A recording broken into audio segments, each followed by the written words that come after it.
Hello everyone, मैं हूं मनदीप अग्रवाल। आज की क्लास में आप सभी का बहुत बहुत स्वागत है। आज हम शुरुआत करने जा रहे हैं जेई मेन 2025 के जनवरी अटेम्प्ट में जो जेई मेन के 10 पेपर हुए थे, उन सभी पेपर के फिजिक्स सब्जेक्ट को हम चैप्टर वाइज डिस्कस करने जा रहे हैं। मैं हर चैप्टर का डिस्कशन आपके साथ करूंगा, जिसमें आज की इस वीडियो में हम क्लास 11 के first chapter units and measurement का डिस्कशन करने जा रहे हैं। इस चैप्टर से बिलोंग होने वाले हर सवाल जो जनवरी अटेम्प्ट में आए थे 2025 में, हम उन हर सवाल को डिस्कस करेंगे। मैं हर सवाल को काफ़ी अच्छे ढंग से आपको और काफ़ी डिटेल में आपको सिखाऊंगा, जिससे हर सवाल आपका क्लियर हो जाएगा और हर सवाल को आप सॉल्व करना सीख जाएंगे। एकदम ध्यान से सुनिएगा और सारी बातों को सीखते जाइएगा। इस वीडियो का जो पहला सवाल है वो 22 जनवरी 2025 के फर्स्ट शिफ्ट में आया था। एंड क्वेश्चन कहता है given below are two statements. Statement 1 कहता है in the vernier callipers one vernier scale division is always smaller than one main scale division। आप खुद सोच के बताइए कि ये जो स्टेटमेंट है वो करेक्ट है कि इनकरेक्ट है। देखिए यहाँ पर हमें ये कह रहा है कि जो वर्नियर स्केल डिवीजन है, जो VSD की वैल्यू है, वो कह रहा है कि वो हमेशा मेन स्केल डिवीजन से MSD से छोटा होता है। हम ये कह रहा है that 1 VSD is less than 1 MSD। तो ये जो पर्टिकुलर स्टेटमेंट है ये करेक्ट है कि इनकरेक्ट है? ये बिल्कुल करेक्ट है, क्योंकि एक वर्नियर कैलिपर्स के लिस्ट काउंट को जो फाइंड आउट करने का फॉर्मूला होता है वो होता है least count equal to 1 main scale division minus 1 vernier scale division. 1 MSD minus 1 VSD हमारे वर्नियर कैलिपर के लिस्ट काउंट को निकालने का फॉर्मूला होता है। और डेफिनेटली वर्नियर स्केल डिवीजन की वैल्यू मेन स्केल डिवीजन से छोटी ही होती है, और इसीलिए स्टेटमेंट 1 तो एकदम करेक्ट है, इसमें कोई दो राय नहीं है कि स्टेटमेंट 1 करेक्ट है। अब हम बात करते हैं स्टेटमेंट 2 की। तो कहता है the vernier constant is given by 1 main scale division multiplied by the number of vernier scale division। अच्छा, ये स्टेटमेंट सही कि इनकरेक्ट है? देखिए यहाँ पर एक टर्म यूज किया है जिसे कह रहा है वर्नियर कांस्टेंट। तो ये वर्नियर कांस्टेंट किसे कहते हैं हम? तो जो लिस्ट काउंट होता है उसी को ही हम वर्नियर कांस्टेंट भी कहते हैं। लिस्ट काउंट का एक और नाम है वर्नियर कांस्टेंट। लिस्ट काउंट को ही हम वर्नियर कांस्टेंट कहते हैं, जो कि main scale division minus vernier scale division होता है। बट यहाँ पर क्या वर्ड यूज किया? यहाँ पर वर्ड यूज किया मल्टीप्लाइड। कह रहा है कि मेन स्केल डिवीजन से वर्नियर स्केल डिवीजन को मल्टीप्लाई करने से लिस्ट काउंट किया, फिर वर्नियर कांस्टेंट की वैल्यू मिलती है। बट क्या करने से मिलती है? सब्ट्रैक्ट करने से। और इसीलिए जो हमारी स्टेटमेंट 2 एकदम गलत है ना, फॉल्ट स्टेटमेंट है। हमारी फर्स्ट स्टेटमेंट करेक्ट है एंड सेकंड जो स्टेटमेंट है वो इनकरेक्ट है। तो हमको बताना इनमें से कौन सा ऑप्शन करेक्ट है। In the light of the above statements choose the correct answer from the options given below. तो पहला स्टेटमेंट क्या कहता है? Both statement 1 and statement 2 are false. गलत बात है। Statement 1 is true but statement 2 is false. ये बात एकदम सही है, और इसीलिए इस क्वेश्चन का आंसर ऑप्शन 2 होना चाहिए, जो कि इस क्वेश्चन का आंसर है भी। मैंने हर सवाल के आंसर को ऑलरेडी हर सवाल के बाजू में आंसर ऑलरेडी बताया हुआ है, जिससे आप खुद भी मेरे सॉल्यूशन को देखने के पहले एक बार अटेम्प्ट कर सकते हैं। अगर आपका आंसर आ जाए तो बहुत बढ़िया बात है, अदरवाइज आप मेरे सॉल्यूशन को, मेरे एक्सप्लेनेशन को आप रेफर कर सकते हैं। अगले क्वेश्चन की तरफ चलते हैं। सेकंड क्वेश्चन 22 जनवरी 2025 के फर्स्ट शिफ्ट में ही था। क्वेश्चन है if B is the magnetic field and mu naught is permeability of free space, then the dimensions of B upon mu naught is. Alright, देखिए अगर आप क्लास 11 से बिलोंग करते हैं तो डेफिनेटली आपको मैग्नेटिक फील्ड एंड परमिएबिलिटी की जानकारी नहीं होगी। बट अगर आप क्लास 12 में हैं तो आप इन टर्म्स के बारे में ऑलरेडी जानते होंगे।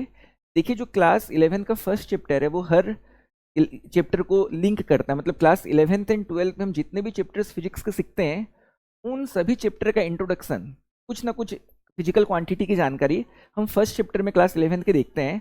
और इसीलिए क्लास 11 के बच्चे को हल्का डिफिकल्ट होता है, क्योंकि वो बहुत सारी क्वांटिटीज के नाम भी नहीं सुने होते। बट अगर आप नाम नहीं भी सुने तो आप जो सॉल्यूशन का पैटर्न है उसको समझ सकते हैं कि किस तरह से सवाल को सॉल्व किया जाता है। जब आप क्लास 12 में जाएंगे 11 से, तब इनके बारे में आपको जानकारी मिल जाएगी। तो यहाँ पर हमें ये पूछा है कि B अपॉन म्यू नॉट का डायमेंशन क्या होगा, मतलब मुझे यहाँ पे डायमेंशनल फॉर्मूले की जानकारी देनी है।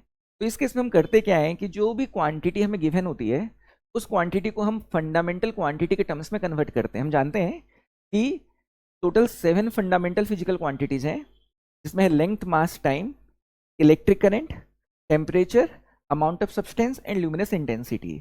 तो जनरली हम क्या करते हैं कि किसी भी डिराइव्ड क्वांटिटी को जो कि फंडामेंटल पे डिपेंड करती है उसे हम फंडामेंटल क्वांटिटी के टर्म्स में कन्वर्ट करते हैं और ये देखते हैं कि जो हमारी डिराइव्ड क्वांटिटी है वो किस किस फंडामेंटल क्वांटिटी के किस किस पावर के साथ डिपेंड कर रही है ना। तो जनरली हमारी एक कोशिश होती है कि हम फंडामेंटल क्वांटिटी के टर्म्स में किसी भी डिराइव्ड क्वांटिटी को कन्वर्ट करें और देखें कि एक डिराइव्ड क्वांटिटी कौन कौन सी फंडामेंटल क्वांटिटी पे डिपेंड हो रही है और किस किस तरह से डिपेंड हो रही है। तो उसी एक्सप्रेशन को हम डायमेंशनल फॉर्मूला कहते हैं जो यहाँ पर हमें बताना है। तो मुझे बी एंड म्यू नॉट और बी अपॉन म्यू नॉट के डायमेंशनल फॉर्मूले की जानकारी देनी। तो आपको एक ऐसे फॉर्मूले के बारे में यहाँ पर सोचना पड़ेगा जिस फॉर्मूले में इन दोनों का जिक्र वहां पर हो जाए, तो बात आसानी से बन जाएगी। अदरवाइज अब बी का अलग डायमेंशनल फॉर्मूला लिख सकते हैं अगर आपको याद है, तो म्यू नॉट का अलग डायमेंशनल फॉर्मूला लिख सकते हैं अगर आपको याद है तो, और दोनों के डायमेंशनल फॉर्मूले के डिवीजन से भी आपको करेक्ट आंसर मिल जाएगा। बट यहाँ पर मैं एक फॉर्मूला मेरे मन में है, हालांकि आप कोई भी फॉर्मूला यूज कर सकते हो जहां पर पी एंड म्यू नॉट का जिक्र हुआ हो, बट मेरे मन में एक ऐसा फॉर्मूला है जो आपको इसका आंसर काफी इजीली प्रोवाइड कर सकता है, और वो है B equal to mu naught N I. Now ये फॉर्मूला क्या है? ये फॉर्मूला सोलेनॉइड के अंदर, एक लॉन्ग सोलेनॉइड के अंदर मैग्नेटिक फील्ड को निकालने का है, जहां पर बी हमारी मैग्नेटिक फील्ड होती है, म्यू नॉट हमारी परमेबिलिटी है, एन को हम कहते हैं number of turns per unit length, and I हमारी सोलेनॉइड से फ्लो होने वाली करंट होती है। तो इस फॉर्मूले को हम क्लास 12 के मैग्नेटिक इफेक्ट ऑफ करंट में हम सीखते हैं, यानी इस फॉर्मूले को हमें सिखाया जाता है और ये फॉर्मूला आपको जानकारी में होता है। तो यहाँ पर क्योंकि मुझे बी अपॉन म्यू नॉट की रिक्वायरमेंट है, तो मैं बी अपॉन म्यू नॉट के लिए म्यू नॉट को LHS में डिवाइड कर दूं तो RHS में बचने वाला एन आई, और क्योंकि मुझे बी अपॉन म्यू नॉट का डायमेंशनल फॉर्मूला की रिक्वायरमेंट है, तो बी अपॉन म्यू नॉट का डायमेंशनल फॉर्मूला एन आई के डायमेंशनल फॉर्मूले के इक्वल हो जाएगा। नाउ अब स्मॉल एन के बारे में मैंने आपको क्या कहा? मैंने कहा it is the number of turns per unit length. तो देखो नंबर ऑफ टर्न्स एक काउंटिंग है ना, कितनी बार वायर को लपेटा गया सोलेनॉइड में, एंड काउंटिंग की कोई यूनिट नहीं होती, बट ये है number of turns per unit length, और इसलिए यहाँ पर लेंथ तो डेफिनेटली डिवाइड होगी जो कि एक फंडामेंटल क्वांटिटी है। जहाँ तक करंट का सवाल है, करंट भी एक फंडामेंटल फिजिकल क्वांटिटी है, तो डेफिनेटली यहाँ पर करंट आई के लिए मैं लिख सकता हूँ ए, क्योंकि हम करंट आई को शो करने के लिए सिंबल ए की मदद लेते हैं जब हम इसका डायमेंशनल फॉर्मूला लिखते हैं, and number of turns per unit length का डायमेंशनल फॉर्मूला हो जाएगा 1 अपॉन एल, और यही हमारा करेक्ट आंसर होना चाहिए, जिसको फाइनली मैं लिख सकता हूँ L to the power -1 into A, और यही इस क्वेश्चन का करेक्ट आंसर होना चाहिए। तो देखें तो ऑप्शन 2 एकदम सही दिखता है, और इसीलिए ऑप्शन 2 इस क्वेश्चन का एकदम करेक्ट आंसर है। आप चाहते तो किसी और भी फॉर्मूले की मदद ले सकते थे, अल्टीमेटली आपको लेकिन आंसर यही मिलने वाला है ना। अगले क्वेश्चन की तरफ चलते हैं। नेक्स्ट क्वेश्चन 22 जनवरी 2025 के सेकंड शिफ्ट में आया हुआ है। क्वेश्चन कहता है the maximum percentage error in the measurement of density of a wire is. Okay, हमको एक वायर की डेंसिटी का मैक्सिमम परसेंटेज एरर बताना है, और यहाँ पर हमें बोला है the mass of the wire is 0.6 plus minus 0.003 gram, radius of the wire हमें गिवन है 0.5 plus minus 0.01 centimetre, and length of the wire हमें गिवन है 10 plus minus 0.05 centimetre. All right, देखिए इसको करना बहुत आसान है, हम जनरली एरर के बारे में क्लास 11 के फर्स्ट चैप्टर में सीखते हैं। तो यहाँ पर मैं आपको बस एक जानकारी देना चाहता हूँ। सपोज एक फिजिकल क्वांटिटी जेड है ना, we are having a physical quantity Z that is a to the power p into b to the power q upon c to the power r। let us say हमारे पास इस तरह की एक physical quantity है, और यहाँ पर अगर आप देखेंगे तो a to the power b and b to the power q के बीच में मल्टीप्लीकेशन है, और इन दोनों के मल्टीप्लीकेशन के साथ मैंने c to the power r को मैंने क्या किया, यहाँ पे डिवाइड किया है। तो इस तरह के केसेस में जहाँ पर मल्टीप्लीकेशन एंड डिवीजन होता है, यहाँ पर जो क्वांटिटी हम निकालना चाहते हैं उस क्वांटिटी का परसेंटेज एरर और रिलेटिव एरर जो हमारे RHS में क्वांटिटीज हैं, इनके पावर टाइम्स रिलेटिव और परसेंटेज एरर के सम के बराबर होता है। मैंने जो कहा उसको मैं मैथमेटिकली एक बार लिखता हूं, तब जाकर के शायद आपको बेटर वे में समझ में आए। मैं कहना ये चाहता हूं कि जेड के मेजरमेंट का जो रिलेटिव एरर है, एंड जेड के मेजरमेंट का रिलेटिव एरर क्या होगा, जेड का absolute error divided by its true value will be equal to p times of relative error in the measurement of quantity A, that will be delta A by A। मैं यहाँ पर small a से quantity की value show कर रहा हूँ, and capital letter से मैं क्वांटिटी के नाम को शो कर रहा हूँ, करेक्ट। नाउ प्लस एक बात और भी बता दूं कि एरर को हमेशा जोड़ते हैं, एरर को कभी भी सब्ट्रैक्ट नहीं किया जाता, because we always find the maximum error. हम हमेशा मैक्सिमम एरर की बात करते हैं, और इसलिए एरर को कभी भी हम माइनस नहीं करते, हमेशा ऐड करते हैं। Now B to the power Q को भी सेम फॉर्मेट में अगर मैं लिखूं तो कितना हो जाएगा, Q times of delta B by B plus again plus. Now अब C to the power R के लिए हम लिख सकते हैं R times of delta C by C. तो यहाँ पर डेल्टा ए बाई ए हमारे ए के मेजरमेंट का रिलेटिव एरर है, डेल्टा बी बाई बी हमारे बी के मेजरमेंट का रिलेटिव एरर है, एंड डेल्टा सी बाई सी हमारे सी के मेजरमेंट का रिलेटिव एरर है। और जो भी रिलेटिव एरर है उसको उनके पावर के साथ, क्वांटिटी के पावर के साथ हमें मल्टीप्लाई करना होता है, और इस तरीके से हम किसी भी क्वांटिटी के एरर की वैल्यू को फाइंड आउट करते हैं, रिलेटिव एरर की वैल्यू को फाइंड आउट करते हैं। तो यहाँ पर अगर आप परसेंटेज एरर निकालना चाह रहे हो तब उस केस में आप दोनों साइड 100 भी मल्टीप्लाई कर सकते हैं, तो सेम पैटर्न आप परसेंटेज एरर के लिए भी फॉलो कर सकते हो। अब यहाँ पर हमें क्या बताना है, हमको बताना है मैक्सिमम परसेंटेज एरर।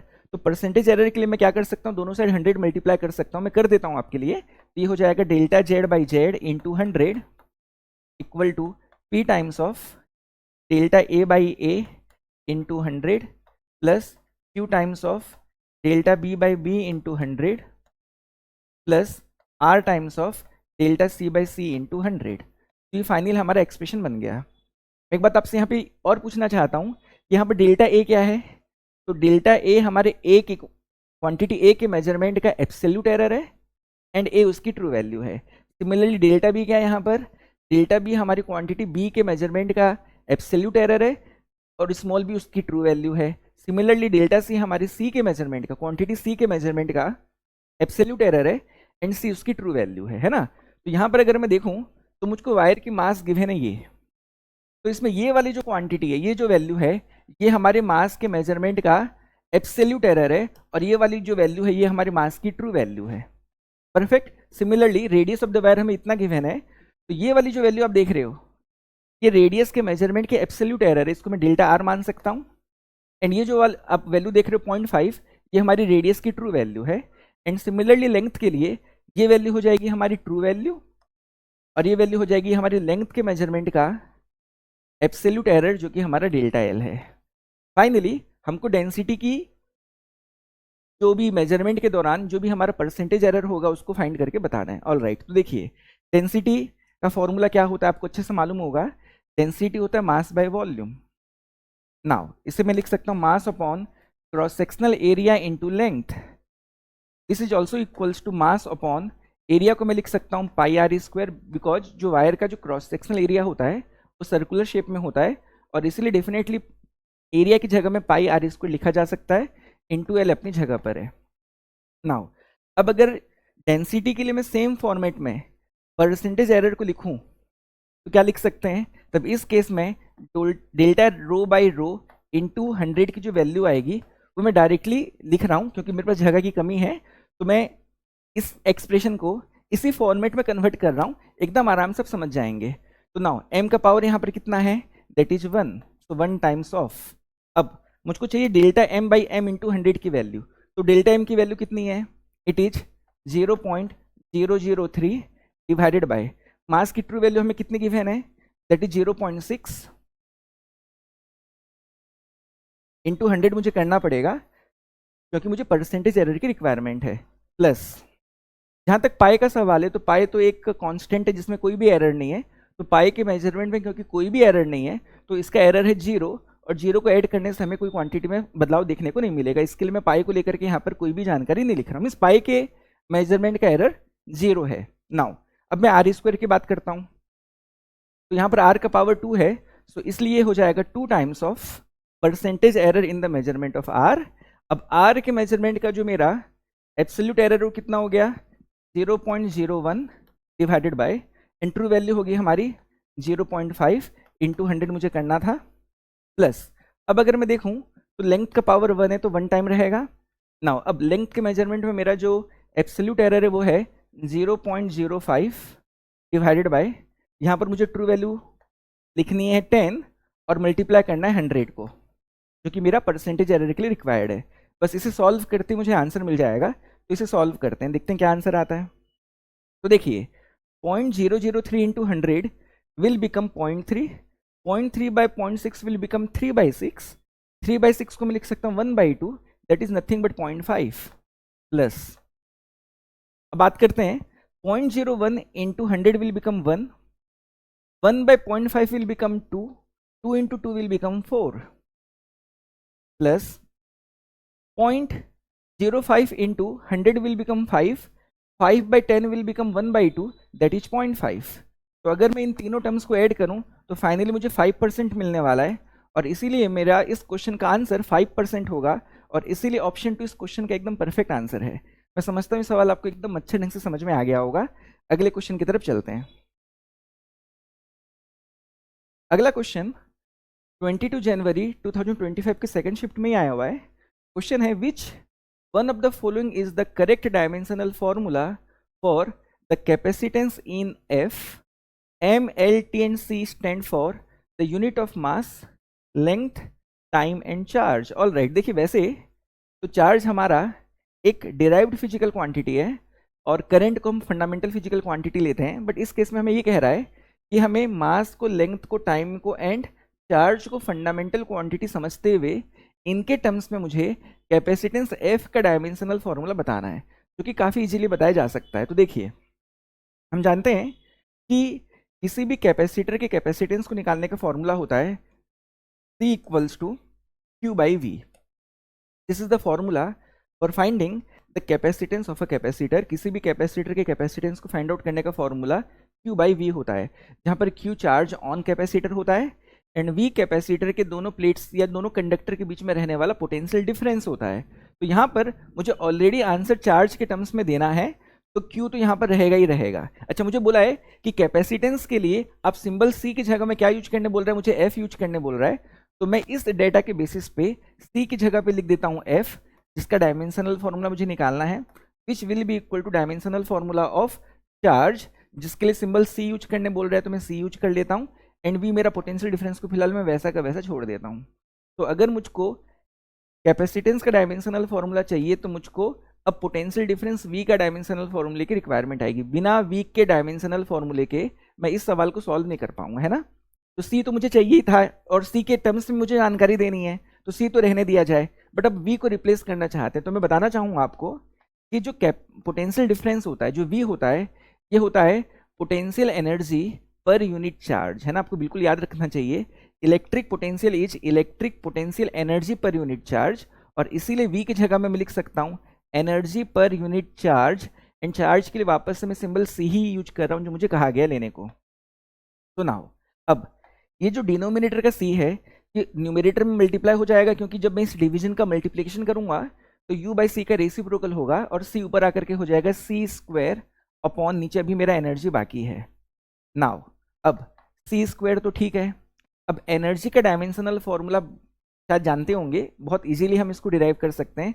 आपको एनर्जी को fundamental physical quantity M, L and T के टर्म्स में कन्वर्ट करना होगा, और अगर आपको मालूम है तो बहुत बहुत इजीली आप लिख सकते हैं। एनर्जी का डायमेंशनल फॉर्मूला होता है m to the power 1, L to the power 2, T to the power -2। This is the dimensional formula of energy. अगर आपको निकालने नहीं आता तो मैं बता देता हूँ कि कैसे निकालेंगे। देखिए, हर तरह की एनर्जी का सेमी डायमेंशनल फॉर्मूला होगा। एनर्जी के कई सारे फॉर्म्स होते हैं, बट कोई भी फॉर्म की एनर्जी क्यों ना हो, डायमेंशनल फॉर्मूला तो सेम होगा। तो आप कोई भी एनर्जी का ले लो, आपकी बात बन जाएगी। आप काइनेटिक एनर्जी भी ले सकते हो। तो देखिए, काइनेटिक एनर्जी का फॉर्मूला क्या होता है, हाफ mv स्क्वायर। तो बहुत ईजी है ना। तो अगर मुझको काइनेटिक एनर्जी का डायमेंशनल फॉर्मूला चाहिए, मुझे हाफ mv स्क्वायर का डायमेंशनल फॉर्मूला चाहिए। हाफ तो कांस्टेंट है जिसका कोई डायमेंशनल फॉर्मूला नहीं होगा। मास मेरा फंडामेंटल है तो m टू द पावर 1 हो गया। नाउ स्पीड होती है distance upon time, length upon time जिसका स्क्वायर है, तो लेंथ का स्क्वायर हो जाएगा L स्क्वायर, डिनोमिनेटर में T का स्क्वायर हो जाएगा T स्क्वायर, क्योंकि न्यूमरेटर में क्या हो जाएगा T टू द पावर -2। और इस तरीके से आप काइनेटिक एनर्जी का डायमेंशनल फॉर्मूले को ऑब्टेन कर सकते हैं, जो कि पोटेंशियल एनर्जी का भी डायमेंशनल फॉर्मूला होगा। और इसीलिए m to the power 1, L to the power 2, T to the power -2 यहाँ पर आ गया। बस आ गया आंसर। इसको फाइनली हम क्या लिख सकते हैं, इसको लिख सकते हैं m to the power -1, L to the power -2, T to the power +2 and C to the power 2। तो फाइनली यही हमारे इस क्वेश्चन का करेक्ट आंसर होगा। तो चेक कर लेते हैं कौन सा ऑप्शन करेक्ट होना चाहिए। तो C टू द पावर 2 होना चाहिए, m टू द पावर -1 होना चाहिए, L टू द पावर -2 होना चाहिए and T to the power +2 होना चाहिए। Option 4th without a doubt is the correct answer for this question, है ना। ऑप्शन 4th इस क्वेश्चन का एकदम करेक्ट आंसर है। अगले क्वेश्चन की तरफ चलते हैं। अगला क्वेश्चन 23 जनवरी 2025 से बिलोंग करता है, फर्स्ट शिफ्ट में ये क्वेश्चन आया था। एंड क्वेश्चन है the position of a particle moving on X axis is given by X equal to A sine T plus B cos square T plus C T square plus D, where T each time the dimension of A B C upon D is. All right, बहुत बहुत आसान सा question है, और इस question को solve करने के लिए आपको एक प्रिंसिपल की जानकारी होनी चाहिए, जिस प्रिंसिपल को हम कहते हैं principle of homogeneity. Principle of homogeneity कहता है कि सिर्फ इक्वल क्वालिटी वाले ही क्वांटिटीज को या सेम नेचर वाली क्वांटिटी को ही हम ऐड सब्ट्रैक्ट या फिर कंपेयर कर सकते हैं। डिफरेंट नेचर की क्वांटिटीज को हम ऐड सब्ट्रैक्ट या फिर कंपेयर नहीं कर सकते। आपको अगर ऐड करना है तो आप मास के साथ मास को ऐड करोगे, लेंथ के साथ लेंथ को सब्ट्रैक्ट करोगे, टाइम के साथ टाइम को कंपेयर करोगे। मास को लेंथ से ऐड कर देना, लेंथ को टाइम के साथ कंपेयर कर देना, है ना, ये चीज पॉसिबल नहीं है। सिर्फ इक्वल नेचर वाली क्वांटिटीज के बीच में, मीन्स इक्वल क्वांटिटीज के बीच में ही addition subtraction and comparison possible है। हाँ, डिफरेंट नेचर की क्वांटिटीज के बीच में मल्टीप्लिकेशन अलाउड है, डिवीजन अलाउड है, लेकिन addition subtraction and comparison allowed नहीं है। और इसी प्रिंसिपल को हम प्रिंसिपल ऑफ होमोजेनिटी कहते हैं, है ना। एक बार मैं फिर से कह दूं, इक्वल नेचर वाली जो क्वांटिटीज होंगी वही ऐड हो सकती हैं, सब्ट्रैक्ट हो सकती हैं एंड कंपेयर हो सकती हैं। डिफरेंट नेचर की क्वांटिटीज को आप मल्टीप्लाई डिवाइड कर सकते हो, बट ऐड सब्ट्रैक्ट या फिर कंपेयर नहीं कर सकते। इस हिसाब से अगर हम देखें तो इस एक्सप्रेशन में मेरा जो LHS है वो क्या है, LHS हमारी पोजीशन है, मतलब कोई लेंथ ही हमको मिलेगी, तो x यहाँ पर एक लेंथ है। अब यहाँ पर एक साइन है इक्वल, किसके साथ, a साइन t के साथ, b कॉस स्क्वायर t के साथ, सी टी स्क्वायर के साथ एंड डी के साथ। अगर हम देखें तो यहाँ पर इस क्वेश्चन के केस में X T and A sine T के बीच में इक्वल साइन है, A sine T B cos square T के बीच में एडिशन साइन है, B cos square T and C T square के बीच में भी एडिशन साइन है, C T square plus D के बीच में भी एडिशन साइन है। इसका ये मतलब रहा यहाँ पर कि एक्स का जो नेचर है, जो उसका डायमेंशनल फॉर्मूला है, एग्जैक्टली सेम डायमेंशनल फॉर्मूला इसका भी होना चाहिए, इसका भी होना चाहिए, इसका भी होना चाहिए और इसका भी होना चाहिए। मतलब अगर x हमारी लेंथ है तो a साइन टी भी एक लेंथ है, b कॉस स्क्वायर टी भी एक लेंथ है, सी टी स्क्वायर भी एक लेंथ है एंड d भी एक लेंथ, ये सारी लेंथ होंगी।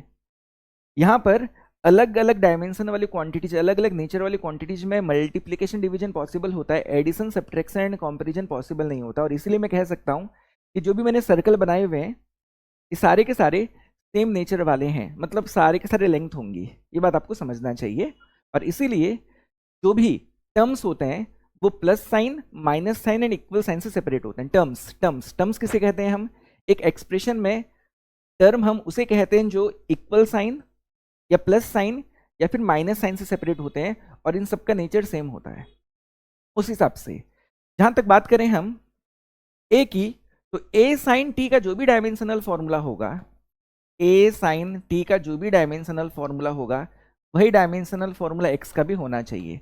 बट साइन टी क्योंकि एक ट्रिग्नोमेट्रिक फंक्शन है एंड साइन क्योंकि परपेंडिकुलर अपन हाइपोटेनियस होता है, तो परपेंडिकुलर एंड हाइपोटेनियस दोनों लेंथ हैं तो आपस में कैंसिल हो जाएंगे उनकी यूनिट्स। तो साइन टी मतलब कोई भी ट्रिग्नोमेट्रिक फंक्शन डायमेंशन लेस होता है, और इसलिए यहाँ पर मैं कह सकता हूँ कि ए का जो भी डायमेंशनल फॉर्मूला है वो l⁻⁴ ही होगा। नाउ सिमिलरली अब बात करते हैं बी कॉस स्क्वायर टी की, तो बी कॉस स्क्वायर टी का भी डायमेंशनल फॉर्मूला एक्स के डायमेंशनल फॉर्मूले के इक्वल होगा। नाउ क्योंकि cos T base upon hypotenuse होता है, और अगेन कॉस टी क्योंकि एक रेशियो है दो लेंथ का, तो लेंथ यहाँ पर यूनिट में कैंसिल होकर के ये भी एक प्योर नंबर है, मतलब कॉस टी का भी कोई डायमेंशनल फॉर्मूला नहीं आएगा तो उसके स्क्वायर का भी नहीं आएगा। तब इस हिसाब से मैं कह सकता हूँ कि बी का जो भी डायमेंशनल फॉर्मूला है वो एक्स के डायमेंशनल फॉर्मूले के इक्वल है, जो कि अगेन क्या है हमारा length⁻⁴ है। अब बात करते हैं थर्ड टर्म की, जो हमारा RHS का थर्ड टर्म है उसकी हम बात कर रहे हैं। तो यहाँ पर सी टी स्क्वायर का जो भी डायमेंशनल फॉर्मूला है अगेन वो किसके बराबर होगा, एक्स के डायमेंशनल फॉर्मूले के। अब हम सी का डायमेंशनल फॉर्मूला निकालना चाहते हैं, तो नाउ एक्स का डायमेंशनल फॉर्मूला हो गया l⁻⁴, और ये जो टी स्क्वायर था इसको मैं RHS में डिवाइड कर सकता हूँ। टी स्क्वायर का डायमेंशनल फॉर्मूला डिनोमिनेटर में t⁻² आएगा, जो कि न्यूमिनेटर में क्या हो जाएगा t⁻⁻², और यही हमारे सी का डायमेंशनल फॉर्मूला होना चाहिए। और डी अकेला है, तो ऑब्वियसली डी का जो डायमेंशनल फॉर्मूला है वो एक्स के डायमेंशनल फॉर्मूले के इक्वल है, जो कि अगेन क्या है, मेरा एल टू द पावर 1 है। अब मुझको बताना था A B C by D का डायमेंशनल फॉर्मूला क्या होगा, तो बहुत इजीली आप अब इसको सॉल्व कर सकते हैं। तो the dimensional formula of A B C by D is equal to, तो ए का डायमेंशनल फॉर्मूला आया L to the power 1, B का भी आया L to the power 1, C का आया L to the power 1, T to the power -2 divided by D का dimensional formula again L to the power 1 है। तो यही हमारा करेक्ट आंसर होगा। तो L to the power 1 L to the power 1 एक एक न्यूमरेटर एंड डिनोमिनेटर से कैंसिल हो जाएंगे, एंड फाइनली मैं ऑब्टेन कर रहा हूँ value L to the power 2 into T to the power -2, and it must be the correct answer. और इसीलिए यहाँ पर अगर हम देखें तो L to the power 2 T to the power -2 option 3 इस क्वेश्चन का एकदम परफेक्ट आंसर है। अगले क्वेश्चन की तरफ चलते हैं। नेक्स्ट क्वेश्चन 23 जनवरी 2025 के सेकंड शिफ्ट में आया है। क्वेश्चन है the energy of a system is given as E equal to alpha to the power 3 into E to the power minus beta T, where t is the time and beta equals to 0.3 per second. The errors in the measurement of alpha and t are 1.2% and 1.6% respectively at t equal to 5 second. Maximum percentage error in the energy is, और late मैं आपको सवाल समझाता हूँ, highly important है और आपको एकदम ध्यान से सुनना चाहिए, सवाल के सॉल्यूशन को समझना चाहिए। इस क्वेश्चन को सॉल्व करने के दो मेथड्स हैं और मैं आपको दोनों ही मेथड सिखाना चाहूँगा। एकदम ध्यान से सुनिएगा और सीखिएगा, है ना, एकदम ध्यान से सुनिएगा। यहाँ पर अगर आप देखेंगे तो पहले तो मैं इसको आपको जो नॉर्मल मेथड हमने सीखा हुआ है ऑलरेडी, उसी मेथड के थ्रू इसको आगे हम सॉल्व करते हैं। फिर एक मेथड और मैं आपको सिखाऊंगा। तो जैसे कि मैंने आपको बोला था कि जब भी दो क्वांटिटीज का मल्टीप्लिकेशन या फिर डिवीजन होता है तब हम power times relative error of the quantity निकाल करके ऐड कर देते हैं, जिससे हमको relative error of the resultant quantity मिल जाती है। जो हम फाइंड करने वाले उस क्वांटिटी का हमको रिलेटिव एरर मिलता है, 100 मल्टीप्लाई करके हम परसेंटेज एरर की वैल्यू को भी फाइंड आउट कर सकते हैं। तो सिमिलर बेसिस पे अगर मैं इसके लिए एक्सप्रेशन लिखूं तो मैं क्या लिखूंगा, मैं डेफिनेटली लिख सकता हूं डेल्टा ई अपॉन ई इंटू 100, जहां पर डेल्टा ई हमारे एनर्जी ई के मेजरमेंट का एब्सोल्यूट एरर है और ई उसकी ट्रू वैल्यू है, और इसलिए यहाँ पर डेल्टा ई बाई ई हमारी रिलेटिव एरर हो जाएगी। इंटू 100 कर दूंगा तो मुझे परसेंटेज एरर मिल जाएगा। This must be equal to 3 times of delta alpha upon alpha into 100, correct, plus अब जैसा कि हम जानते हैं कि हम कभी भी एरर को सब्ट्रैक्ट नहीं करते तो यहाँ पर प्लस ही आना चाहिए। अब यहाँ पर भले ही यहाँ पर पावर आपको माइनस बीटा टी दिखाई दे रहा है, बट हमको इसकी मैग्नीट्यूड लेनी होगी, क्योंकि मैं इसको क्या लिख सकता था, इसको मैं ऐसे भी तो लिख सकता था alpha to the power 3 divided by E to the power beta T, ऐसा भी लिख सकता था। तो यहाँ पर क्योंकि डिवीजन में आ रहा है हमारा पॉजिटिव पावर बीटा टी, तो यहाँ पर मुझको पॉजिटिव पावर बीटा टी लेना चाहिए इनटू, अब मुझको किसकी रिलेटिव एरर लेनी चाहिए, अब डेफिनेटली मुझको ई की रिलेटिव लेनी चाहिए, बट ई की मैं रिलेटिव एरर नहीं ले सकता, ई एक कांस्टेंट है, इसको हम ऑयलर नंबर कहते हैं, है ना। लेकिन यहाँ पर क्योंकि टाइम एक वेरिएबल है और क्योंकि टाइम में यहाँ पर एक एरर है, तो यहाँ पर अब मुझको बीटा टी के साथ टाइम के मेजरमेंट के रिलेटिव एरर को मल्टीप्लाई कर देनी चाहिए। तो टाइम के मेजरमेंट का जो रिलेटिव एरर है वो डेल्टा टी बाई टी है, और परसेंटेज के लिए मुझको इंटू 100 और करना चाहिए, और यही हमारा फाइनल एक्सप्रेशन बनेगा जिसकी मदद से मैं एनर्जी का परसेंटेज एरर निकाल सकता हूँ। एक बार मैं फिर समझाना चाहूँगा, यहाँ पर अल्फा टू द पावर 3 का तो 3 times of delta alpha by alpha into 100 तो समझना आसान था, 3 टाइम्स ऑफ अल्फा का मैंने परसेंटेज एरर किया, प्लस अब बीटा टी टाइम्स ऑफ मुझको ई का परसेंटेज एरर लेना चाहिए था, बट ई क्योंकि एक कांस्टेंट एक नंबर है, इसमें कोई एरर नहीं है, बट क्योंकि E to the power beta T यहाँ पे जो डिनोमिनेटर में देख रहे हैं आप, क्योंकि E to the power beta T T के वेरिएशन के कारण एक वेरिएबल है, तो यहाँ पर मुझको टाइम का परसेंटेज एरर को मल्टीप्लाई कर देना चाहिए बीटा टी के साथ, और इस तरह से हमारा एक एक्सप्रेशन बना जिसको सॉल्व करते मुझे आंसर मिल जाएगा, जिसे मैं लिख सकता हूँ 3 टाइम्स ऑफ, अब डेल्टा अल्फा इंटू 100, यहाँ पे अल्फा के मेजरमेंट का जो हमें एरर बताया गया percentage error that is 1.2% plus beta की वैल्यू ऑलरेडी हमें 0.3 लेने को कहा गया, तो यहाँ पर मैं बीटा की वैल्यू 0.3 ले लेता हूँ। जिस टाइम पे हमको एरर की वैल्यू बतानी है उस टाइम की वैल्यू मुझे 5 सेकंड लेने को कहा गया है, तो मैं यहाँ पर इंटू 5 कर देता हूँ, एंड जहाँ तक टाइम के मेजरमेंट का परसेंटेज एरर है उसकी वैल्यू हमें 1.6% गिवन है, तो यहाँ पर मुझे 1.6% लिख देना चाहिए, है ना। तो now 3 into 1.2 will become 3.6%, plus now 1.5 into 1.6 अगर मैं करूं it will be equal to 2.4। तो यहाँ पर 2.4% आ गया है ना। 1.5 इंटू 1.6 की वैल्यू 2.4 हो जाएगी। देन 3.6 प्लस 2.4 की वैल्यू आ जाएगी 6%। और इसीलिए 6% इस क्वेश्चन का एकदम सही जवाब होना चाहिए, जो कि है भी। ऑप्शन 3 इस क्वेश्चन का एकदम परफेक्ट आंसर है। तो ये तो एक तरीका था जिसको आपको सीख लेना चाहिए। मैं आपके सामने एक और मेथड रखता हूँ जो बेसिकली आपको वो भी सीखना चाहिए। एक्चुअली यहाँ पर क्योंकि एक्सपोनेंशियल फंक्शन है, ई टू द पावर एक वेरिएबल है यहाँ पर, तो एक्सपोनेंशियल फंक्शन के केस में हम एरर को फाइंड करने के लिए हम लॉगारिदम की मदद भी ले सकते हैं। अगर आपको लॉग की जानकारी, अगर आप लॉगारिदम जानते हैं तब जाकर के इस क्वेश्चन को आप सॉल्व कर लेंगे। एंड लॉगारिदम की मदद से मैं आपको इस क्वेश्चन को सॉल्व करना सिखा रहा हूँ, ध्यान से सुनिएगा। मैं अगले पेज की तरफ चलता हूँ और जहाँ पर मैं आपको समझा सकूंगा। तो यहाँ पर हमें ई की वैल्यू गिवन है alpha to the power 3 into E to the power minus beta T. Perfect.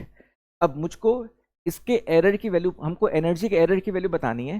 तो काम करते दोनों साइड हम नेचुरल लॉग अप्लाई कर देते। नेचुरल लॉग मतलब लॉग जो होगा हमारा उसका बेस ई होगा, है ना, ई जो कि हमारा ऑयलर नंबर है। तो अगर मैं दोनों साइड लॉग अप्लाई कर दूं तो ये हो जाएगा log of E to the base E equals to log of alpha to the power 3 into E to the power minus beta T to the base E. ये हमारा दोनों साइड मैंने नेचुरल लॉग यहाँ पर अप्लाई कर दिया है। आपको अब एक बात पता होनी चाहिए, वो ये है कि लॉग ए इंटू बी की value log A plus log B होती है। मतलब यहाँ पर मैं क्या लिख सकता हूँ, इसे implies that log of E to the base E की वैल्यू हो जाएगी log of alpha to the power 3 to the base E plus log of E to the power minus beta T to the base E. Log A into B होता है log A plus log B, जो आपको बिल्कुल पता होना चाहिए। हाँ, इसे मैं आगे अब क्या लिख सकता हूँ, log of E to the base E equal to, आपको ये पता होना चाहिए कि यहाँ पर जो पावर होता है वो पावर भी फ्रंट में मल्टीप्लाई हो सकता है। मतलब लॉग के केस में जो हमारे यहाँ पर क्वांटिटी का जो पावर आप देख रहे हैं वो फ्रंट में मल्टीप्लाई होगा। तो इसे मैं लिख सकता हूँ 3 times of log of alpha और log alpha to the base E plus minus beta T times of log of E to the base E. Log E to the base E की value होती है 1 और ये value होगी हमारी यहाँ पर 1। एंड फाइनली मुझे क्या मिलने वाला है, मुझे मिलने वाला है log E to the base E equals to 3 times of log alpha to the base E plus minus minus beta T. यहाँ तक हमको मिल चुका है। यहाँ पर भले क्वांटिटी की वैल्यू निकालने के लिए हम माइनस करना पड़ेगा, बट अगर हमें यहाँ पर एरर की बात करूँ तो हम एरर को कभी माइनस नहीं करते। एरर के बिहाफ की अगर मैं बात करूँ तो यहाँ पर मुझे प्लस करना पड़ेगा अगर मैं एरर निकाल रहा हूँ तो। अदरवाइज क्वांटिटी निकालने के लिए यहाँ पर माइनस करेक्ट है। नाउ अब एक काम करते हैं, दोनों साइड हम डिफ्रेंशिएट करते हैं। अगर मैं दोनों साइड डिफ्रेंशिएट करूँ तो मुझको बहुत ईजीली क्वांटिटी ई जो कि हमारी एनर्जी है उसका परसेंटेज एरर मिल सकता है। दोनों साइड आप डिफ्रेंशिएट करो तो मैं क्या लिख सकता हूँ, लॉग ई का डिफ्रेंशिएशन क्या होता है 1 by E. And chain rule के हिसाब से यहाँ पर मुझको डी ई और मल्टीप्लाई करना चाहिए। तो ये तो मेरा एल एच एस हो गया इक्वल टू, अब मैं बात करता हूँ इसकी। तो यहाँ पर 3 कांस्टेंट है, 3 कांस्टेंट तो बाहर हो गया। सिमिलर बेसिस पे लॉग अल्फा की डिफ्रेंशिएशन की वैल्यू हो जाएगी 1 by alpha. And chain rule से यहाँ पर मुझे डी अल्फा को और मल्टीप्लाई करना चाहिए। नाउ अब क्योंकि मैं यहाँ पर एरर की बात कर रहा हूँ तो मुझको यहाँ माइनस को अवॉइड करते हुए मुझे प्लस साइन ले लेना चाहिए। परफेक्ट बात है। नाउ बीटा तो मेरा कांस्टेंट है और टाइम के मेजरमेंट में जो भी हमारा एरर होगा अगर मैं डिफरेंशिएट करूं तो टी को डिफरेंशिएट करूंगा तो डी टी हो जाएगा। यहाँ तक तो समझना और आसान है। प्लस क्यों किया, बिकॉज एरर को कभी सब्ट्रैक्ट नहीं करते। एंड अगेन अगर आप क्वेश्चन देखते हैं, क्वेश्चन में हमें यहाँ पर मैक्सिमम वर्ड यूज किया भी गया है और क्वेश्चन में मैक्सिमम वर्ड यूज करके हमको जताया भी गया है कि आप माइनस मत करें, एरर को आप ऐड करें। नाउ अब क्या करना बाकी रह गया, दोनों साइड में मुझको 100 मल्टीप्लाई करना मेरा बाकी रह गया। तो D E by E into 100 that is the measurement of percentage error और the percentage error in the measurement of energy equal to 3 times of D alpha by alpha into 100 plus beta times of, इसको मैं delta T by T into 100 लिख सकता हूँ। और क्योंकि मैंने एक टाइम डिवाइड किया है तो यहाँ पर एक टाइम में और मल्टीप्लाई भी कर देता हूँ। समझ गए। अब मेरे पास वही एक्सप्रेशन आ गया जो एक्सप्रेशन हमने पहले ऑब्टेन किया था और वापस से अगर मैं यहाँ पर वैल्यूज पुट करूँ तो मुझे फट से आंसर मिल जाएगा। तो एनर्जी के मेजरमेंट का परसेंटेज एरर हो गया 3 टाइम्स ऑफ अल्फा के मेजरमेंट का परसेंटेज एरर, जो कि हमें कितना गिवन था, हमें यहाँ पर गिवन है, आप देख सकते हैं 1.2%, तो यहाँ पर 1.2% आ गया, प्लस बीटा की वैल्यू हमें कितना लेने को कहा गया था, दैट इज 0.3, तो यहाँ पर बीटा की जगह में आ गया 0.3, टाइम की जगह में 5 second, and delta T by 10 की वैल्यू हमें 1.6% लेने को कहा गया था। सॉल्व करते वापस से हमें 6% मिल जाएगा। तो इस मेथड से भी आप एरर की वैल्यू निकाल सकते थे। तो अगर आपके एक्सप्रेशन में कभी एक्सपोनेंशियल फंक्शन हो तो आप लॉग वाले मेथड को भी यूज करके फाइनली आंसर तक पहुंच सकते हैं। ठीक है, मैं उम्मीद करता हूं आपको सवाल समझ में आ गया होगा। अगले क्वेश्चन की तरफ चलते हैं। अगला क्वेश्चन है 23 जनवरी 2025 के सेकंड शिफ्ट से match list 1 with list 2। List 1 में हमारे सामने यहाँ पर कुछ फिजिकल क्वांटिटीज गिवन है एंड हमको उनका डायमेंशनल फॉर्मूला चेक करके बताना है कि इनमें से कौन सा ऑप्शन करेक्ट होगा। तो देखिए यहाँ पर ऑलरेडी हमने सीखा हुआ है कि डायमेंशनल फॉर्मूला निकालने के दौरान हम एक डिराइव्ड क्वांटिटी का फंडामेंटल फिजिकल क्वांटिटीज की तरफ डिपेंडेंस देखते हैं और हम ये देखते हैं कि एक डिराइव्ड क्वांटिटी कौन कौन सी फंडामेंटल क्वांटिटी पे डिपेंडेंस है और उसके किस पावर पे डिपेंडेंट है। तो उसी एक्सप्रेशन को हम डायमेंशनल फॉर्मूला कहते हैं। तो यहाँ पर आपके सामने 4 फिजिकल क्वांटिटीज हैं और इनके डायमेंशनल फॉर्मूले की आपको यहाँ पर जानकारी लेते हुए आपको ये बताना है कि कौन सा ऑप्शन करेक्ट होगा। तो ये बात जरूर है कि अगर आप क्लास 11th में हैं तो इनमें से कई चीज़ें तो आपने सुनी भी नहीं होंगी, permeability, magnetic field, magnetic movement. तो ऑब्वियस बात है कि क्लास 11th के स्टूडेंट को तो दिक्कत रहेगी, बट क्लास 12th में हम जनरली इन क्वांटिटीज के बारे में सीख लेते हैं और तब हम डेफिनेटली इस आंसर को जज कर पाएंगे। बट आप लोग बस प्रोसेस को समझते जाइए। जो क्लास 11th के स्टूडेंट्स हैं वो बस प्रोसेस को समझते जाइए कि सॉल्व किस तरह से किया जाता है। जब आप 12th में जाएंगे तो आपको ये सब चीज़ निकालना आ जाएगा, है ना। तो मैं निकाल के दिखा रहा हूँ वैसे। तो यहाँ पर पहली जो लिस्ट 1 में हमारी जो पहली क्वांटिटी है वो है permeability of free space, second है मैग्नेटिक फील्ड, थर्ड है हमारा मैग्नेटिक मूवमेंट एंड फोर्थ है टॉर्सनल कांस्टेंट। तो यहाँ पर हम इस चीज़ को निकालना चाहते हैं। तो यहाँ पर आप अगर समय बचाना चाहें ना तो आपको ज़रूरत नहीं है कि आप चारों की चारों फिजिकल क्वांटिटीज का डायमेंशनल फॉर्मूला खोजने लगो। क्या ज़रूरत है, आप किसी एक का निकाल लो और देख लो कि कौन से ऑप्शन में आपका जो आंसर बन रहा है लिस्ट 2 का वो दिया हुआ है, उसको ही आप टिक मार के आगे निकल सकते हैं। हाँ, अगर ऐसा हुआ कि जो आपका आंसर आया अगर 2 ऑप्शन में सेम दिया है तब आपको किसी और एक क्वांटिटी का डायमेंशनल फॉर्मूला निकालना होगा। अदरवाइज तो आसान है, आप किसी भी एक क्वांटिटी का डायमेंशनल फॉर्मूला निकाल करके चेक कर लो, बाकी 3 का निकालने की खास जरूरत नहीं है। अगर आप देखेंगे तो यहाँ पर चारों ऑप्शंस में क्वांटिटी ए के लिए देखो चारों ऑप्शंस डिफरेंट हैं। अगर मैं क्वांटिटी बी के लिए देखूँ तो भी चारों ऑप्शंस डिफरेंट हैं, सी में देखूँ तो भी चारों ऑप्शंस डिफरेंट हैं, डी में देखूँ तो भी चारों ऑप्शंस डिफरेंट है। तो किसी भी एक क्वांटिटी का निकाल लो और सॉल्व कर दो, आपको आंसर मिल जाएगा। अगर देखा जाए तो इसमें किसी भी क्वांटिटी का आप निकाल सकते हैं, सारा आसान है, सब कुछ निकाला जा सकता है।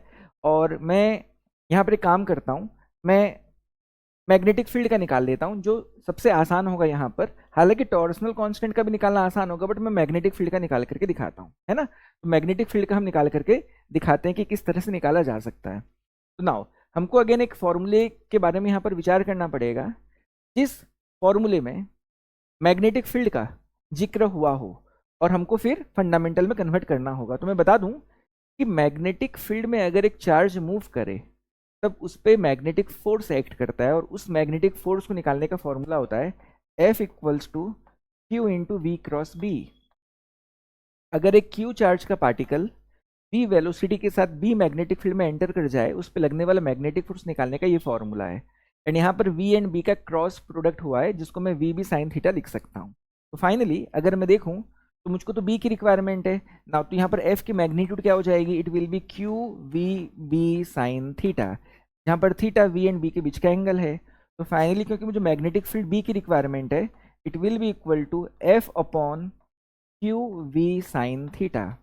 एंड फाइनली जो भी मैग्नेटिक फील्ड का डायमेंशनल फॉर्मूला होगा वो f अपॉन क्यू वी साइन थीटा के डायमेंशनल फॉर्मूले के ही इक्वल होगा। बस इसको सॉल्व कर देना है हमें। तो फाइनली जो b का डायमेंशनल फॉर्मूला है वो क्या आने वाला है देखो।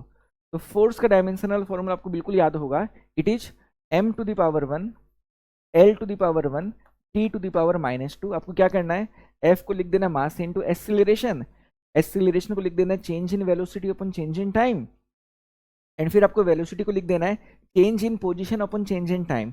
आप करोगे तो फाइनली आपको ये डायमेंशनल फॉर्मूला मिल जाएगा। जहाँ तक चार्ज का सवाल है तो चार्ज को मैं करंट इंटू टाइम लिख सकता हूँ, तो करंट के लिए हो गया ए, टाइम के लिए हो गया टी। करंट इंटू टाइम मेरा क्यू का डायमेंशनल फॉर्मूला हो गया, और वी मेरी वेलोसिटी थी, और वेलोसिटी डिस्प्लेसमेंट अपॉन टाइम होती है, जिसके लिए डिस्प्लेसमेंट का हो गया L to the power 1, and time denominator में है जो कि न्यूमिनेटर में टी टू द पावर -1 हो जाएगा। और जहाँ तक सवाल साइन थीटा का है, it is a ratio of two length, तो इसका कोई भी डायमेंशनल फॉर्मूला नहीं है, एक प्योर नंबर है। तो फाइनली आप देख सकते हैं आंसर आ गया हमारा। तो L to the power 1, L to the power 1 तो कैंसिल हो रहा है। फाइनली मेरे पास न्यूमिनेटर में m टू द पावर 1, ये जो डिनोमिनेटर का t है न्यूमिनेटर में आएगा तो t टू द पावर -1 होगा, और -2 ऑलरेडी है, तो t टू द पावर -3 हो जाएगा। ना यहाँ पर मैंने एक मिस्टेक की, ये t to the power 1 and ये t टू द पावर -1 को मैं कैंसिल कर सकता हूँ, एंड कैंसिल करने के बाद आप देख सकते हैं कि न्यूमिनेटर में मेरे पास t टू द पावर -2 ही बचने वाला है, बस अब डिनोमिनेटर में a बचाए है ना, करंट के नाम पे a बचाए, जो कि न्यूमिनेटर में हो जाएगा a टू द पावर -1, और यही हमारी मैग्नेटिक फील्ड का डायमेंशनल फॉर्मूला होगा। तो यहाँ पर आप देख लीजिए कौन सा करेक्ट दिख रहा है आपको। तो m to the power 1, t to the power -2, a to the power -1, इसका ये मतलब है कि मैग्नेटिक फील्ड के लिए तो 2 ही करेक्ट है ना। तो अब चेक कर लो कि कौन से ऑप्शन में b का 2 दिया है, मैं ऑप्शन 4th में देख पा रहा हूँ, और इसीलिए ऑप्शन 4th इस क्वेश्चन का एकदम सही जवाब है। अब बाकी चेक करके समय क्यों बर्बाद करेंगे, बट आप चाहें तो कर सकते हैं, अदरवाइज वैसे रिक्वायरमेंट नहीं होती। अगले सवाल की तरफ चलते हैं। अगला क्वेश्चन 24 जनवरी 2025 फर्स्ट शिफ्ट में आया है। क्वेश्चन है for an experimental expression y equal to 32.3 into 1125 divided by 27.4 where all the digits are significant, then to report the value of y we should write. All right, मैं आपको सिखाता हूँ, very important, बहुत ध्यान से सुनेंगे। देखिए यहाँ पर अगर मैं देखूँ तो 32.3 में 3 सिग्निफिकेंट फिगर्स हैं, 1125 में 4 सिग्निफिकेंट फिगर है, और इसमें भी 3 सिग्निफिकेंट फिगर हैं। तब इस केस में अगर आप 2 या 2 से ज़्यादा क्वांटिटीज का मल्टीप्लिकेशन या फिर डिवीजन कर रहे हो, तब हम करते क्या है कि जिन नंबर को मल्टीप्लाई या फिर डिवाइड किया जा रहा है, उनमें से जिसके पास सबसे कम सिग्निफिकेंट फिगर होगा, फाइनल रिजल्ट में भी हम उतना ही सिग्निफिकेंट फिगर को मेंटेन करते हैं। यहाँ पर अगर आप देखें तो मिनिमम सिग्निफिकेंट फिगर जिस नंबर में वो है 3, जो कि 32.3 के पास भी है, 27.4 के पास भी है, तो इसीलिए इनका जो भी प्रोडक्ट बनने वाला है उसको हमें सिर्फ 3 सिग्निफिकेंट फिगर तक ही मेंटेन करना है, उसके आगे नहीं करना, मिनिमम रखते हैं। तो अगर अब हम देखें तो फालतू में ना आप मल्टीप्लाई डिवाइड करके अपना समय बर्बाद मत करना, जरूरत नहीं। बस आप ये देख लो कि इन चारों ऑप्शन में से किस ऑप्शन में 3 सिग्निफिकेंट फिगर हैं, 3 सिग्निफिकेंट फिगर्स हैं, वही हमारा करेक्ट आंसर होगा। तो अगर हम देखें तो इसके पास कितने सिग्निफिकेंट फिगर्स हैं, इसके पास 5 है, इसके पास कितने हैं, 6 है, इसके पास कितना है तो देख सकते हैं 4 3 7 है, और इसके पास देखें तो ऑब्वियसली 3 सिग्निफिकेंट फिगर हैं। Option 4th is the correct answer.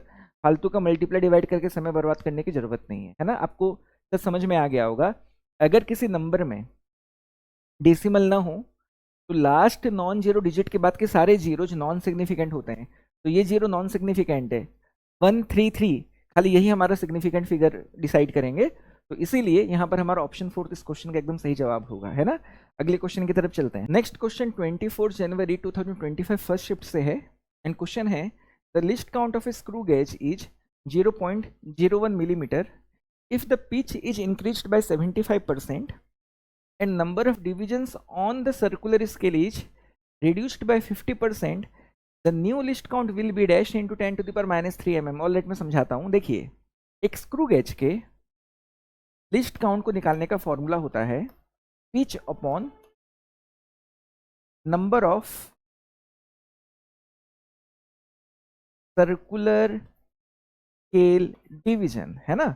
यहाँ पर मैं आपको समझाना जो चाह रहा हूँ, एक स्क्रू गेज के लिस्ट काउंट को निकालने का फॉर्मूला होता है pitch upon number of circular scale division. यहाँ पर मैंने सर्कुलर स्केल डिवीजन लिखा है, थोड़ा अच्छे से लिख देते हैं, है ना। तो this is circular scale division, ये हमारा फॉर्मूला होता है। नाउ शुरुआत में काम करते हैं, हमारी जो लिस्ट काउंट की वैल्यू हमें गिवन है ना, तो मैं शुरुआत के लिए लिख देता हूँ लिस्ट काउंट की जगह में 0.01। शुरुआत में पिच की वैल्यू को मैं p मान लेता हूँ, and number of circular scale division को मैं n मान लेता हूँ।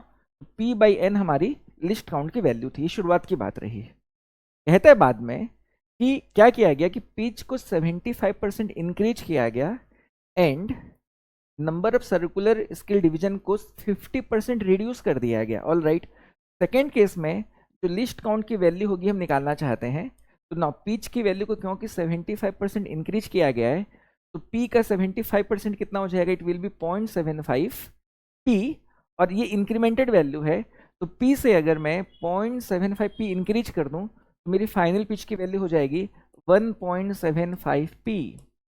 This is the final pitch. मैं समझता हूँ आपको समझ में आई होगी बात। 75% पी का मैं कैसे निकालूंगा, definitely it will B 75/100 into P. तो मैं लिख सकता हूँ 0.75 P, that is the increment in the value of pitch. तो ये इंक्रीज हुआ तो ऑलरेडी पी था, इसमें इतना इंक्रीज हुआ तो ऐड कर दोगे तो इतना मिलेगा नहीं मिलेगा। ऑल राइट, नाउ अब बोल रहा है कि number of circular scale division को 50% रिड्यूस किया गया, मतलब आधा कर दिया गया। तो पहले n था तो अब कितना हो गया, डेफिनेटली n/2 हो गया कि नहीं। 50% आप कैसे निकालोगे, तो 50 ऑब्वियस बात है ना, यहाँ पर चेंज इन नंबर की मैं बात करूँ it will be equal to 50 divided by 100 into n, that is nothing but n/2। इतना कम कर दिया गया तो n से n/2 कम कर दोगे तो बचेगा कितना, n/2 ही तो बचेगा। नाउ नेक्स्ट स्टेप में मैं इस 2 को न्यूमरेटर में ले लेता हूँ। 1.75 इंटू 2 की वैल्यू हो जाएगी 3.5 into P by N, and already हमको पी बाई एन की वैल्यू पहले से पता है। पी बाई एन हमारा, इसे अगर मैं इक्वेशन 1 कह दूं तो इक्वेशन 1 से पी बाई एन की वैल्यू 0.01 है। तो फाइनली आंसर मुझको यहाँ पर मिलीमीटर में देना था, है ना। और ये एक्चुअली आंसर देखा जाए तो मुझको मिलीमीटर में ही गिवन है ना, ये मिलीमीटर में ही है। तो ऑल राइट, तो इसको मैं अगर मैं साइंटिफिक नोटेशन में, साइंटिफिक नोटेशन तो नहीं होगा, अगर मैं 10⁻³ के टर्म्स में लिखना चाहूँ तो इसे लिखना चाहिए मुझे 35 इंटू 10⁻। नाउ 3.5 के डेसिमल के शिफ्टिंग से एक पावर -1 आएगा 10 का, और यहाँ पर 0.01 को भी अगर मुझे हटाना है तो यहाँ पर डेफिनेटली पावर -3 बन जाएगा मिलीमीटर। तो फाइनली आंसर मुझको देना था 10⁻³ मिलीमीटर के फॉर्म में। तो यहाँ पर जो डैश की जगह में आप देख रहे हैं तो क्या बचेगा, यहाँ पर डेफिनेटली क्या आना चाहिए, 35 आना चाहिए, और इसलिए 35 इस क्वेश्चन का एकदम सही जवाब होगा। अगले क्वेश्चन की तरफ चलता हूँ। नेक्स्ट क्वेश्चन 24 जनवरी 2025 सेकेंड शिफ्ट से है। The energy E and the momentum P of a moving body of mass m are related by some equation. Given that c represents the speed of light, identify the correct equation. All right, यहाँ पर आप dimension के application की मदद ले सकते हैं। हम डायमेंशन के 3 एप्लीकेशन जानते हैं ना, डायमेंशन के आपको 3 एप्लीकेशन सिखाए जाते हैं, जिसमें पहला एप्लीकेशन होता है to check the correctness of an equation, second होता है to convert the unit of a quantity from one system to another, and third होता है to derive relation among various physical quantities. तो ये हमारे 3 एप्लीकेशंस होते हैं। तो उसमें एक एप्लीकेशन क्या है हमारा, to check the correctness of an equation. एक इक्वेशन फिजिकली करेक्ट है कि नहीं है, इस चीज़ को चेक करने के लिए आप डायमेंशन की हेल्प ले सकते हैं। और जैसा कि मैंने आपको प्रिंसिपल ऑफ होमोजेनिटी बताया, जिसमें हमने ये सीखा कि सिर्फ सिमिलर क्वांटिटीज के बीच में ही addition, subtraction and comparison possible है। प्लस, माइनस और इक्वल साइन सिर्फ इक्वल नेचर वाली क्वांटिटी के बीच में आ सकता है, डिफरेंट नेचर वाली क्वांटिटीज के बीच में प्लस, माइनस और इक्वल नहीं आता। तो यहाँ पर आप देखिए equal plus, equal plus, equal plus, equal plus, ये साइन यहाँ पर हैं। तो ये मतलब है कि अगर आपने 2 क्वांटिटीज को कंपेयर या फिर ऐड किया है तो सेम नेचर की होनी चाहिए, सेम फिजिकल क्वांटिटी होनी चाहिए। सेम नेचर का मतलब मेरे यहाँ पर क्या से है, जब मैं ये कह रहा हूँ आपसे कि सेम नेचर वाली क्वांटिटीज को ऐड, सब्ट्रैक्ट या फिर कंपेयर कर सकते हैं, मेरा ये मतलब है कि वो सेम क्वांटिटी है। सेम नेचर मतलब सेम क्वांटिटी है।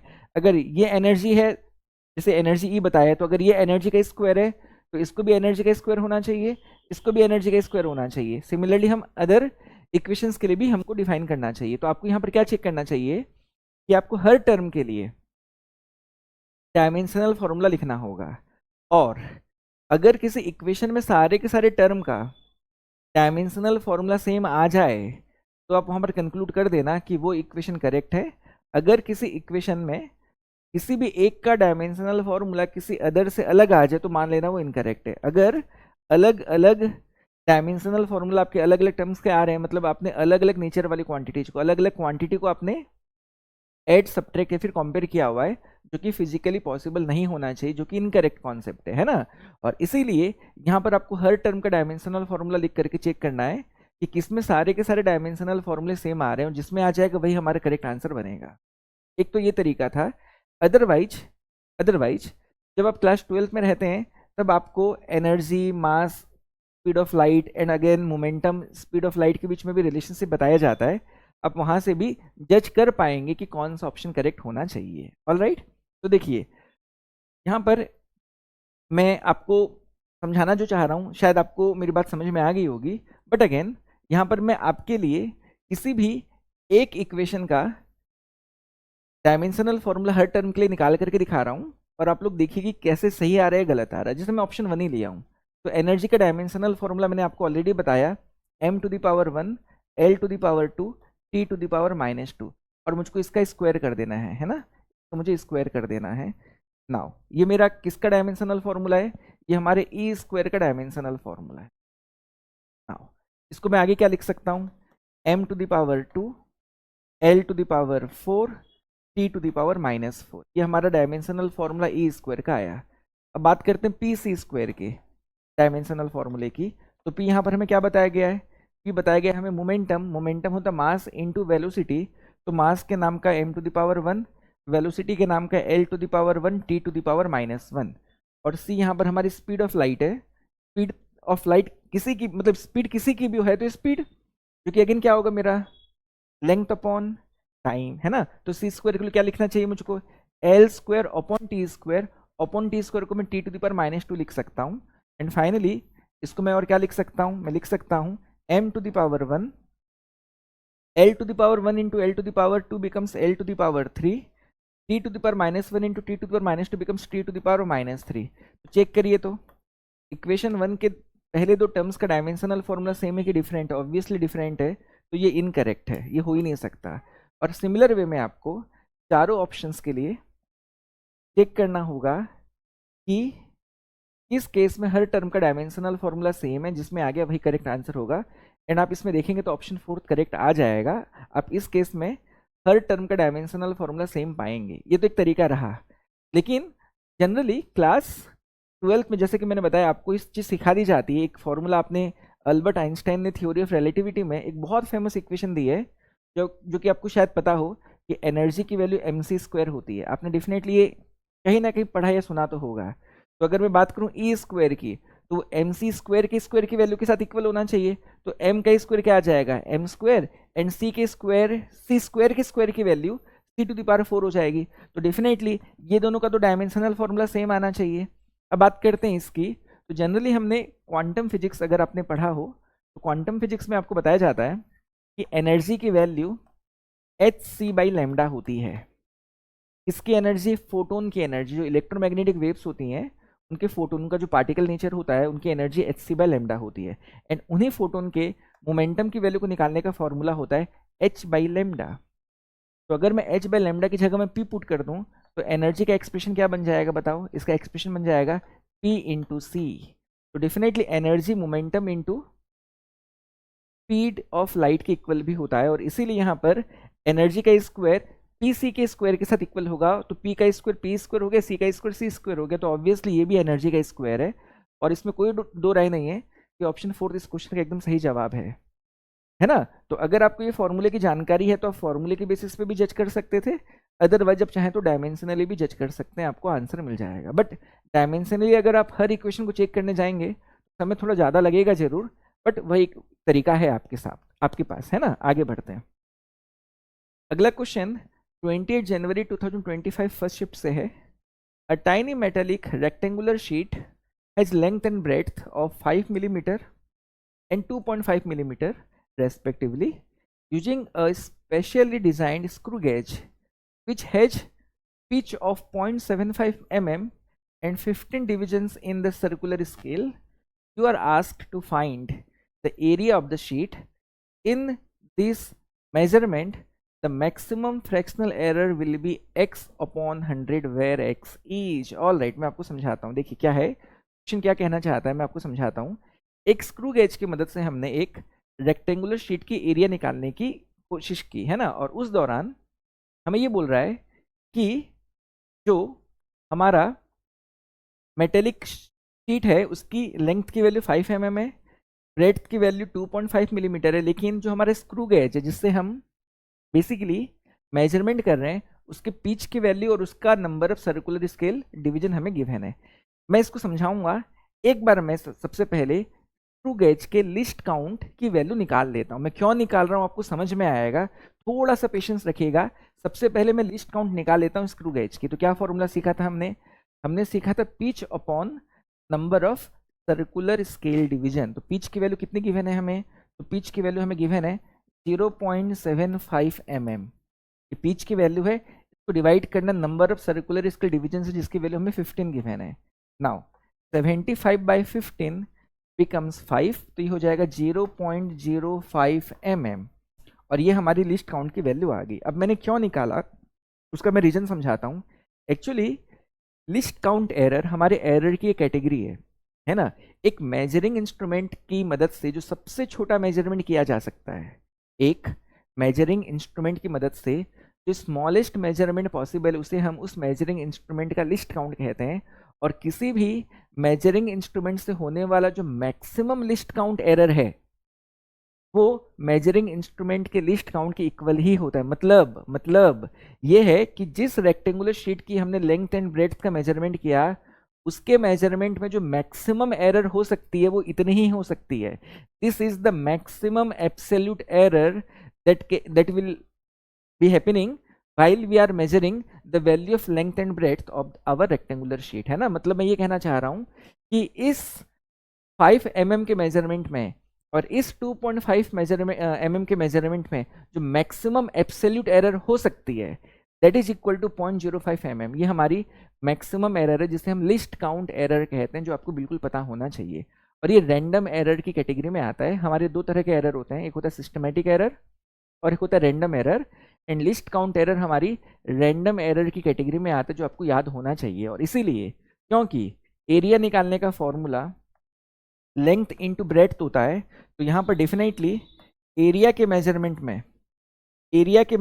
में जो मेरा फ्रैक्शनल या फिर हमारा रिलेटिव एरर होगा that will be equal to 1 times of delta L by L plus 1 time of delta B by B.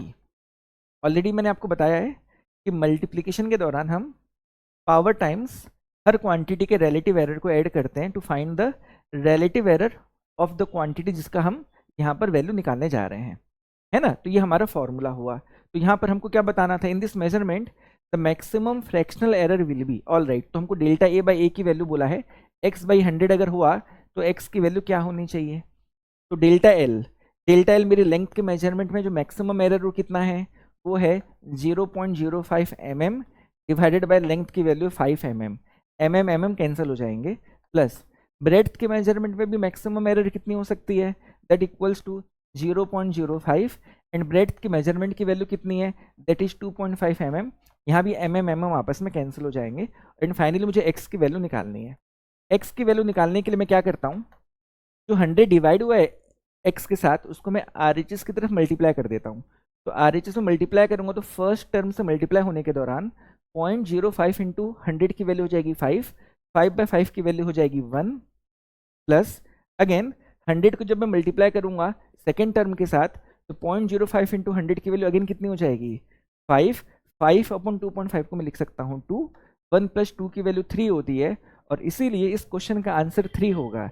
Actually ये क्वेश्चन MCQ नहीं था, ये न्यूमेरिकल टाइप क्वेश्चन। आप जानते हैं कि जेईई मेन में 2 सेक्शन में हमारे पेपर आते हैं। सेक्शन ए में टोटल 20 क्वेश्चंस होते हैं जो कि हमारे MCQs होते हैं ना, ऑब्जेक्टिव टाइप होते हैं। एंड जो 5 सवाल सेक्शन बी के होते हैं वो न्यूमेरिकल टाइप होते हैं। तो ये एक न्यूमेरिकल टाइप सवाल था और इसमें जो आंसर हमारा होगा वो 3 होगा। और मैं समझता हूँ सवाल आपको समझ में आ गया होगा, है ना। अगले क्वेश्चन की तरफ चलते हैं। नेक्स्ट क्वेश्चन 28 जनवरी 2025 फर्स्ट शिफ्ट में आया हुआ है। क्वेश्चन है, in a measurement it is asked to find the modulus of elasticity per unit torque applied on the system. The measured quantity has dimension of m to the power a, l to the power b, t to the power c. If b equal to 3 the value of c is, all that हम solve करते हैं। देखिए यहाँ पर हमें बताना है कि modulus of elasticity per unit torque का डायमेंशनल फॉर्मूला क्या होगा। तो अब ये मॉडुलस ऑफ इलास्टिसिटी हम एक चैप्टर क्लास 11 के एक चैप्टर में सीखते हैं, जिस चैप्टर का नाम है मैकेनिकल प्रॉपर्टीज ऑफ सॉलिड। और यहाँ पर आप लोगों को 3 तरह के मॉडुलस ऑफ इलास्टिसिटी सिखाया जाता है, जिसमें पहले का नाम है यंग्स मॉडुलस, सेकंड का नाम है शेयर मॉडुलस एंड थर्ड का नाम है बल्क मॉडुलस। इस 3 तरह के आपको मॉडुलस की जानकारी आपको क्लास 11 में दी जाती है। और अब किसी भी मॉडुलस की बात करें, हर मॉडुलस का डायमेंशनल फॉर्मूला सेम आएगा। आप यंग्स मॉडुलस लो, शेयर मॉडुलस लो या फिर बल्क मॉडुलस लो, हर मॉडुलस के लिए जो डायमेंशनल फॉर्मूला डेवलप होगा वो सेम होगा। और इसीलिए यहाँ पर आप कोई भी मॉडुलस ऑफ इलास्टिसिटी ले सकते हैं, करेक्ट। तो यहाँ पर मैं सिंप्लिसिटी पर्पस के लिए यंग्स मॉडुलस ले लेता हूँ ताकि आपको समझाना मेरे लिए आसान हो। तो यहाँ पर मुझे ये बताना है यंग्स मॉडुलस अपॉन टॉर्क का डायमेंशनल फॉर्मूला क्या होगा। देखिए हमें क्या कहा गया था, modulus of elasticity per unit torque. तो modulus of elasticity per unit torque का मुझे डायमेंशनल फॉर्मूला बताना है। और जैसा कि मैंने कहा टोटल ये 3 तरह के होते हैं, दीज आर ऑफ 3 टाइप्स, है ना। इनके 3 टाइप्स होते हैं, एक का नाम यंग्स मॉडुलस, सेकेंड का नाम शेयर मॉडुलस, थर्ड का नाम बल्क मॉडुलस। अब किसी भी मॉडुलस को ले सकते थे, बात बराबर है। नाउ इसका बताना है। अब यंग्स मॉडुलस क्या होता है, ये होता है longitudinal stress upon longitudinal strain, ये फॉर्मूला है। और टॉर्क अपनी जगह पर रहने देते हैं। नाउ अब ये स्ट्रेन क्या होता है मैं समझा देता हूं। तो जब आप एक वायर को खींचते हैं या किसी रॉड को दोनों एंड से कंप्रेस करते हैं, तब उसके लेंथ में चेंज आता है ना। अगर मान लो कोई वायर को या किसी रॉड को अपन दोनों एंड से खींचते हैं या फिर प्रेस करते हैं, इन दैट केस अगर हम आउटवर्ड फोर्स अप्लाई करें या खींचते हैं तब लेंथ इंक्रीज होगी, इनवर्ड फोर्स अप्लाई करें तो लेंथ कम हो जाएगी। तो जो लेंथ का चेंज है वो हमारा हो गया delta L, and change in length per unit length को हम कहते हैं स्ट्रेन। किसी भी वायर की लेंथ में आने वाला change per unit length of the wire को हम कहते हैं स्ट्रेन। और क्योंकि strain delta L change in length upon original length है, लेंथ एंड लेंथ की यूनिट आपस में कैंसिल हो करके स्ट्रेन एक डायमेंशन लेस क्वांटिटी बन जाएगी, इसका कोई डायमेंशन नहीं होता। तो जो भी डायमेंशन है यहाँ पर किसका होगा, फिर स्ट्रेस का होगा एंड टॉर्क का होगा। अब स्ट्रेस क्या होता है, स्ट्रेस होता है force per unit area. Strain का तो कोई डायमेंशनल फॉर्मूला है नहीं, एंड यहाँ पर हमारा टॉर्क बच गया है ना। बस अब हम इसको सॉल्व कर देते हैं। तो फोर्स का डायमेंशनल फॉर्मूला हम जानते हैं, m to the power 1 l to the power 1 t to the power -2। Area length का स्क्वायर होता है तो l का पावर 2 हो जाएगा।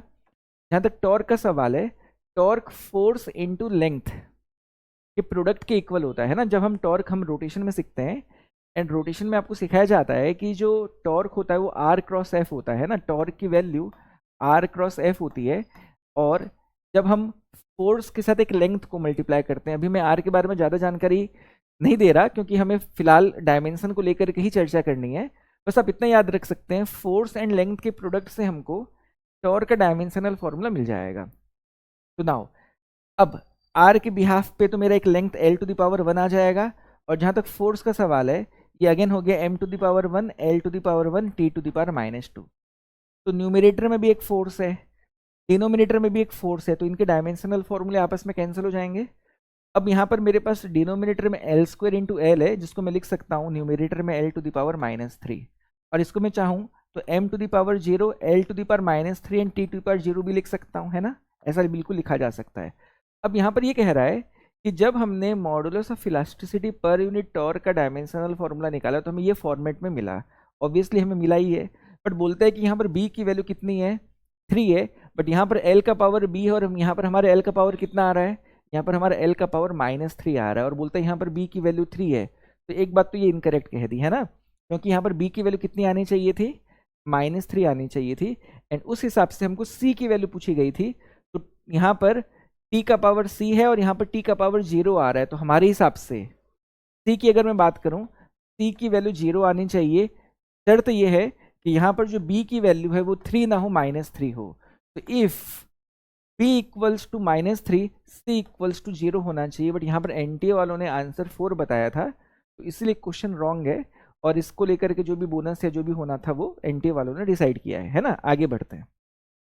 अगला क्वेश्चन अगेन डायमेंशनल फॉर्मूले को ही हमें चेक करने के लिए दिया गया है। क्वेश्चन ये आया था हमारा 28 जनवरी 2025 के सेकंड शिफ्ट में। और यहाँ पर भी 2 लिस्ट्स हैं, पहली लिस्ट में हमारी कुछ फिजिकल क्वांटिटीज के नाम है, सेकेंड में उनका डायमेंशनल फॉर्मूला, और हमको बताने इनमें से कौन सा करेक्ट होगा। तो अगेन आपको हर क्वांटिटी में से किसी भी एक या दो का डायमेंशनल फॉर्मूला निकाल लेना है। डायमेंशनल फॉर्मूला निकालने के बाद आपको चेक कर लेना है कि लिस्ट 2 के कौन से ऑप्शन से वो मैच हो रहा है, आपको चेक करके बता देना है। तो यहाँ पर आप निकाल सकते हैं, बहुत आसान है ना।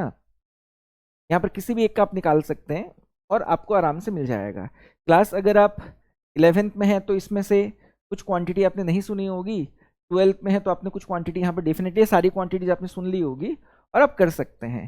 तो यहाँ पर देखिए जो हमारा एंगुलर इम्पल्स है, एंगुलर इम्पल्स को निकालने का फॉर्मूला अगर मैं आपको बताऊं तो ये होता है टॉर्क इनटू टाइम, है ना। टॉर्क के साथ अगर हम टाइम को मल्टीप्लाई कर दें तब हमको एंगुलर इम्पल्स की वैल्यू मिलती है। अब अगर मुझको इसका डायमेंशनल फॉर्मूला निकालना रहा तो टॉर्क का जस्ट बताया था m⁻1 l⁻2 t⁻⁻2 होता है। टॉर्क कैसे निकालते हैं, जब हम एक लेंथ को फोर्स से मल्टीप्लाई करते हैं, है ना, तो फोर्स का होता है m⁻1 l⁻1 t⁻⁻2 और एक लेंथ और मल्टीप्लाई होकर यहाँ पे l⁻2 बन जाएगा और टाइम यहाँ पर t⁻1 रहने दो। तो अगर हम चेक करें तो क्या आना चाहिए, m⁻1 l⁻2 एंड t⁻−1 आना चाहिए। तो मैं देखूं तो a का यहाँ पर 3 मैच हो गया।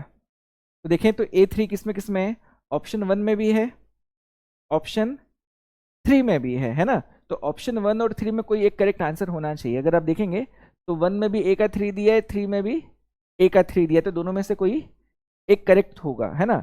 लेकिन यहाँ पर b का भी 1 बताया, यहाँ पर भी b का 1 बताया है, तो फालतू का लेटेंट हीट का हमको डायमेंशनल फॉर्मूला निकाल करके चेक करने की जरूरत नहीं, समय की बर्बादी होगी। अगर हम यहाँ पर देखें तो c का यहाँ पर 4 बताया, यहाँ पर c का 2 बताया है, तो देख लेते हैं कि c का कौन सा डायमेंशनल फॉर्मूला होना चाहिए, उसके अकॉर्डिंगली हमको आंसर मिल जाएगा और c का हम डायमेंशनल फॉर्मूला निकाल सकते हैं, है ना। इलेक्ट्रिकल रेजिस्टिविटी का डायमेंशनल फॉर्मूला निकाला जा सकता है, आसान है। तो देखिए अभी आप क्लास 10th में भी जब थे तो आपने एक फॉर्मूला सीखा था रिगार्डिंग द रेजिस्टेंस, आर की वैल्यू होती है रो इंटू एल बाई ए, जहाँ पर रो को ही हम इलेक्ट्रिकल रेजिस्टिविटी कहते हैं और इसी के डायमेंशनल फॉर्मूले की जानकारी यहाँ पर पूछी गई है। तो फाइनली आर को आप ओम्स लॉ से क्या लिख सकते हो, आप लिख सकते हो R equal to V by I. आपने ओम्स लॉ में पढ़ा था V equals to I R, तो आर की वैल्यू वी बाई आई हो जाएगी। फाइनली रो के लिए मैं एरिया को मल्टीप्लाई कर देता हूँ एलएचएस में, लेंथ को डिवाइड कर देता हूँ एलएचएस में, और इसी का डायमेंशनल फॉर्मूला जो भी आएगा वही हमारी रेजिस्टिविटी का भी डायमेंशनल फॉर्मूला होना चाहिए। ऑल्सो मैंने आपको ये बताया था कि जो इलेक्ट्रिक पोटेंशियल होता है वो potential energy per unit charge होता है ना। ये बात ऑलरेडी मैंने इसके पहले किसी सवाल में आपको समझाया था और उस हिसाब से यहाँ पर मैं कह सकता हूँ the dimensional formula of resistivity will be equal to, B की जगह में मैं लिख सकता हूँ energy per unit charge, area by length रहने दो, एंड यहाँ पर करंट आई को भी रहने देते हैं। बस इसी को सॉल्व करते ही हमें आंसर मिल जाएगा। तो एनर्जी का डायमेंशनल फॉर्मूला ऑलरेडी हमने सीखा है m⁻1 l⁻2 t⁻⁻2। अब डेफिनेटली कुछ बेसिक डिराइव्ड क्वांटिटी का डायमेंशनल फॉर्मूला जरूर याद कर लेना, जिसमें कौन कौन सी speed, velocity, acceleration, force, momentum, work, है ना, टॉर्क, इन सभी जो बहुत ज़्यादा यूज होने वाली क्वांटिटीज़ हैं इनका डायमेंशनल, कुछ बेसिक डिराइव्ड क्वांटिटीज का डायमेंशनल फॉर्मूला आप याद रखेंगे ना तो आपको स्पीड मिल जाएगी। तो ये तो एनर्जी का रहा। एरिया लेंथ का स्क्वायर होता है तो l⁻2 हो गया divided by charge current into time होता है, और एक करंट ऑलरेडी यहाँ पर है, इसका एक करंट और इसका एक करंट हो जाएगा a⁻2 डिनोमिनेटर में, एंड q का होता i इंटू टी, तो एक टाइम के लिए t यहाँ पर रहेगा और यहाँ पर हमारे पास एक लेंथ है तो इसके लिए l⁻1 और l यहाँ पर हमारे पास रहना चाहिए। तो फाइनली चेक कर लेते हैं, तो यहाँ पर मेरे पास रह रहा है m⁻1, तो m का पावर 1 आना चाहिए, l का पावर कितना आना चाहिए, तो देखो यहाँ पे l² into l² will become l⁴, by l से मुझको मिलेगा l⁻3, तो l का पावर मुझे 3 मिल रहा है, m का पावर मुझे 1 मिल रहा है। अगर मैं देखूँ टाइम का क्या मिल रहा है, तो डिनोमिनेटर में एक टाइम है जो न्यूमिनेटर में आकर के पावर -1 हो जाएगा, तो t⁻2 -1 इज t⁻3 जो अगेन मुझे मिल चुका है, एंड करंट का स्क्वायर डिनोमिनेटर में है जो कि न्यूमिनेटर में a⁻2 हो जाएगा। इसमें कोई दो राय नहीं है, इसी इलेक्ट्रिकल रेजिस्टिविटी का डायमेंशनल फॉर्मूला 4 होगा, है ना। तो C का 4 होगा, तो ऑप्शन 1 के साथ जाऊंगा, एंड ऑप्शन 1 इस क्वेश्चन का एकदम सही जवाब है। इस तरह से आप लोग बेसिकली डायमेंशनल फॉर्मूले को चेक कर सकते हैं, निकाल सकते हैं, डिराइव कर सकते हैं और प्रॉब्लम को सॉल्व कर सकते हैं। उम्मीद करता हूँ यहाँ तक की बात एकदम क्लियर है। आगे बढ़ते हैं। अगला क्वेश्चन 29 जनवरी 2025 फर्स्ट शिफ्ट में आया है। The pair of physical quantities not having the same dimensions, नहीं है सेम, हमको बताना है। देखिए कितने आसान आसान सवाल पूछते हैं और बहुत इजीली किया जा सकता है। टॉर्क एंड एनर्जी, इनका डायमेंशनल फॉर्मूला सेम है ना। टॉर्क भी फोर्स इंटू एक लेंथ होती है, एनर्जी भी फोर्स इंटू लेंथ से ही आती है। हालांकि दोनों का मतलब अलग है, टॉर्क एक अलग क्वांटिटी है, एनर्जी एक अलग क्वांटिटी है, बट इनका डायमेंशनल फॉर्मूला सेम है। भले ही डायमेंशनल फॉर्मूला इनका सेम है, बट नेचर वाइज ये दो डिफरेंट फिजिकल क्वांटिटीज हैं। Torque is responsible for bringing a change in the state of rotational motion. किसी भी बॉडी के रोटेशन के बदलाव के लिए जो रेस्पॉन्सिबल क्वांटिटी है वो हमारी टॉर्क होती है। और जहाँ तक एनर्जी का सवाल है, it is the capacity of a body to do work, है ना। एक बॉडी के पास जितनी एनर्जी होती है वो उतना ज़्यादा वर्क कर पाती है। तो दोनों नेचर वाइज अलग क्वांटिटीज हैं, बट इनका डायमेंशनल फॉर्मूला सेम है। मतलब ऐसा है, तो अलग अलग फिजिकल क्वांटिटीज के डायमेंशनल फॉर्मूले सेम हो सकते हैं ना। अब बात करते हैं सरफेस टेंशन एंड इम्पल्स की। तो सरफेस टेंशन होता है फोर्स पर यूनिट लेंथ, ये मेरा सरफेस टेंशन है। और इम्पल्स क्या होता है? इम्पल्स होता है फोर्स इनटू टाइम। इम्पल्स यहाँ पर जो हमारा लीनियर इम्पल्स है, जो इम्पल्स की यहाँ पर बात की जा रही है, वो फोर्स इनटू टाइम होता है। बट सरफेस टेंशन क्या होता है? फोर्स पर यूनिट लेंथ होता है। तो ऑब्वियस बात है, सरफेस टेंशन एंड इम्पल्स दोनों के डायमेंशन डिफरेंट हो जाएंगे, है ना, डिफरेंट होंगे। और इसीलिए यही मेरे इस क्वेश्चन का करेक्ट आंसर होना चाहिए। और इसीलिए मैं ऑप्शन 2 के साथ ही जाऊंगा। अदर ऑप्शंस में समय बर्बाद करने की खास जरूरत नहीं है आपको। ये हमारा ऑप्शन 2 करेक्ट हो चुका है। नेक्स्ट क्वेश्चन 29 जनवरी 2025 फर्स्ट शिफ्ट में आया हुआ है। क्वेश्चन है the expression given below shows the variation of velocity v with time t equal to at square plus bt upon c plus t। The dimension of a b c each. Again यहाँ पर वापस से आपको principle of homogeneity use करना है। Already सिखा चुका हूँ कि सिमिलर नेचर की क्वांटिटीज को अपन ऐड कर सकते हैं, सब्ट्रैक्ट कर सकते हैं एंड कंपेयर कर सकते हैं। डिफरेंट नेचर की क्वांटिटीज को हम ऐड, सब्ट्रैक्ट या फिर कंपेयर नहीं कर सकते। डिफरेंट नेचर की क्वांटिटीज को मल्टीप्लाई करना, डिवाइड करना पॉसिबल है, but add, subtract and compare करना पॉसिबल नहीं होता। अब यहाँ पर मुझको ए बी और सी के डायमेंशनल फॉर्मूले की रिक्वायरमेंट होगी, जो मुझे बताना है ना। ए बी एंड सी अलग अलग, तीनों की मैं डायमेंशनल फॉर्मूले को निकाल लेता हूँ और तीनों के डायमेंशनल फॉर्मूले को मल्टीप्लाई कर दूंगा तो मुझको ए बी सी का डायमेंशनल फॉर्मूला मिल जाएगा। तो देखेंगे, तो यहाँ पर मैं बिल्कुल कह सकता हूँ the dimensional formula of v must be equal to dimensional formula of at square must be equal to dimensional formula of bt upon c plus t। ऐसा होना चाहिए। तो सबसे पहले मैं a का डायमेंशनल फॉर्मूला निकालना चाहता हूँ। तो a का डायमेंशनल फॉर्मूला कैसे निकालेंगे? तो v का डायमेंशनल फॉर्मूला है l to the power 1 t to the power -1, और ये t स्क्वायर डिवाइड होगा, फिर न्यूमेरेटर में जाएगा तो t टू द पावर -2 और मिलेगा मुझे। तो फाइनली मुझे मिलने वाला है l to the power 1 t to the power -3। ये a का डायमेंशनल फॉर्मूला आ गया। अब अगर यहाँ पर आप देखेंगे तो c एंड t के बीच में भी देखिए एडिशन साइन है। तो अगर c को t से ऐड किया गया, मतलब अगर t टाइम है तो c को भी टाइम होना चाहिए। टाइम के साथ टाइम ही ऐड हो सकती है, और इसीलिए मैं कह सकता हूँ the dimensional formula of c must be equal to dimensional formula of time, that is t to the power 1। तो a और c की तो बात बन गई, बस खाली हमको b का डायमेंशनल फॉर्मूला निकालना है। अगेन मैं कह सकता हूँ कि डायमेंशनल फॉर्मूला ऑफ v, जो कि कितना है l to the power 1 into T to the power -1 है। किसका डायमेंशनल फॉर्मूला लिखा मैंने? v का। Must be equal to dimensional formula of b into T by C plus T. अगर मैं देखूँ तो t एक टाइम है, c प्लस टी भी एक टाइम है। टाइम टाइम आपस में कैंसिल हो गया, यही तो मेरा b का डायमेंशनल फॉर्मूला आ जाएगा। तो finally a b and c तीनों के डायमेंशनल फॉर्मूले की मुझे जानकारी हो चुकी है। तो a b c के डायमेंशनल फॉर्मूले की वैल्यू क्या हो जाएगी? तो a का कितना आया मेरा? a का आया l to the power 1 t to the power -3। b का आ रहा है l to the power 1 t to the power -1 and c का आ रहा है t टू द पावर 1। बस सॉल्व कर दो, आ गया आंसर।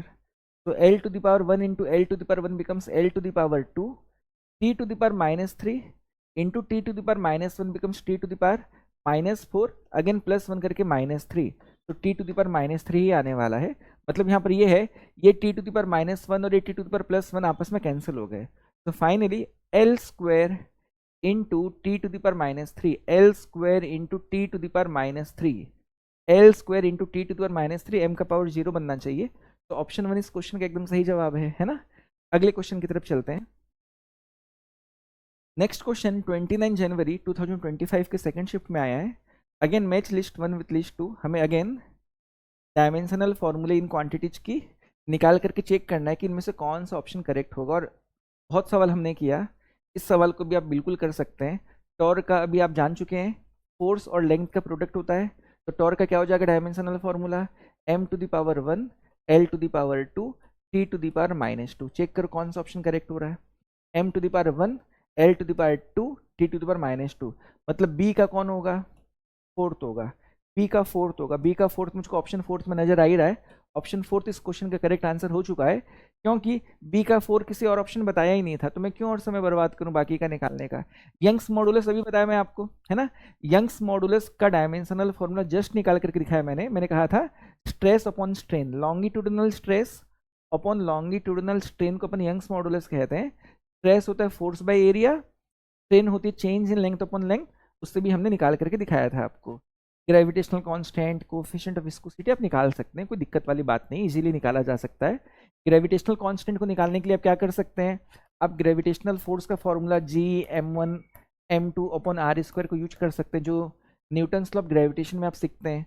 अगर आपको विस्कोसिटी के कोफिशिएंट की डायमेंशनल फॉर्मूले की रिक्वायरमेंट है तो आप स्टोक्स लॉ यूज कर सकते हैं, Newton's law of viscosity use कर सकते हैं, कोई भी लॉ यूज कर लीजिए आपको आंसर मिल जाएगा। अगर आपको Newton's law of viscosity use करना है तो क्या होता है, फोर्स की वैल्यू होती है eta into area into dv by D Z, यहाँ पर dv बाई डी जेड को अपन कहते हैं वेलोसिटी ग्रेडियंट, है ना, ये हमारा फॉर्मूला है। आप इससे भी कोफिशिएंट ऑफ विस्कोसिटी का डायमेंशनल फॉर्मूला निकाल सकते हैं।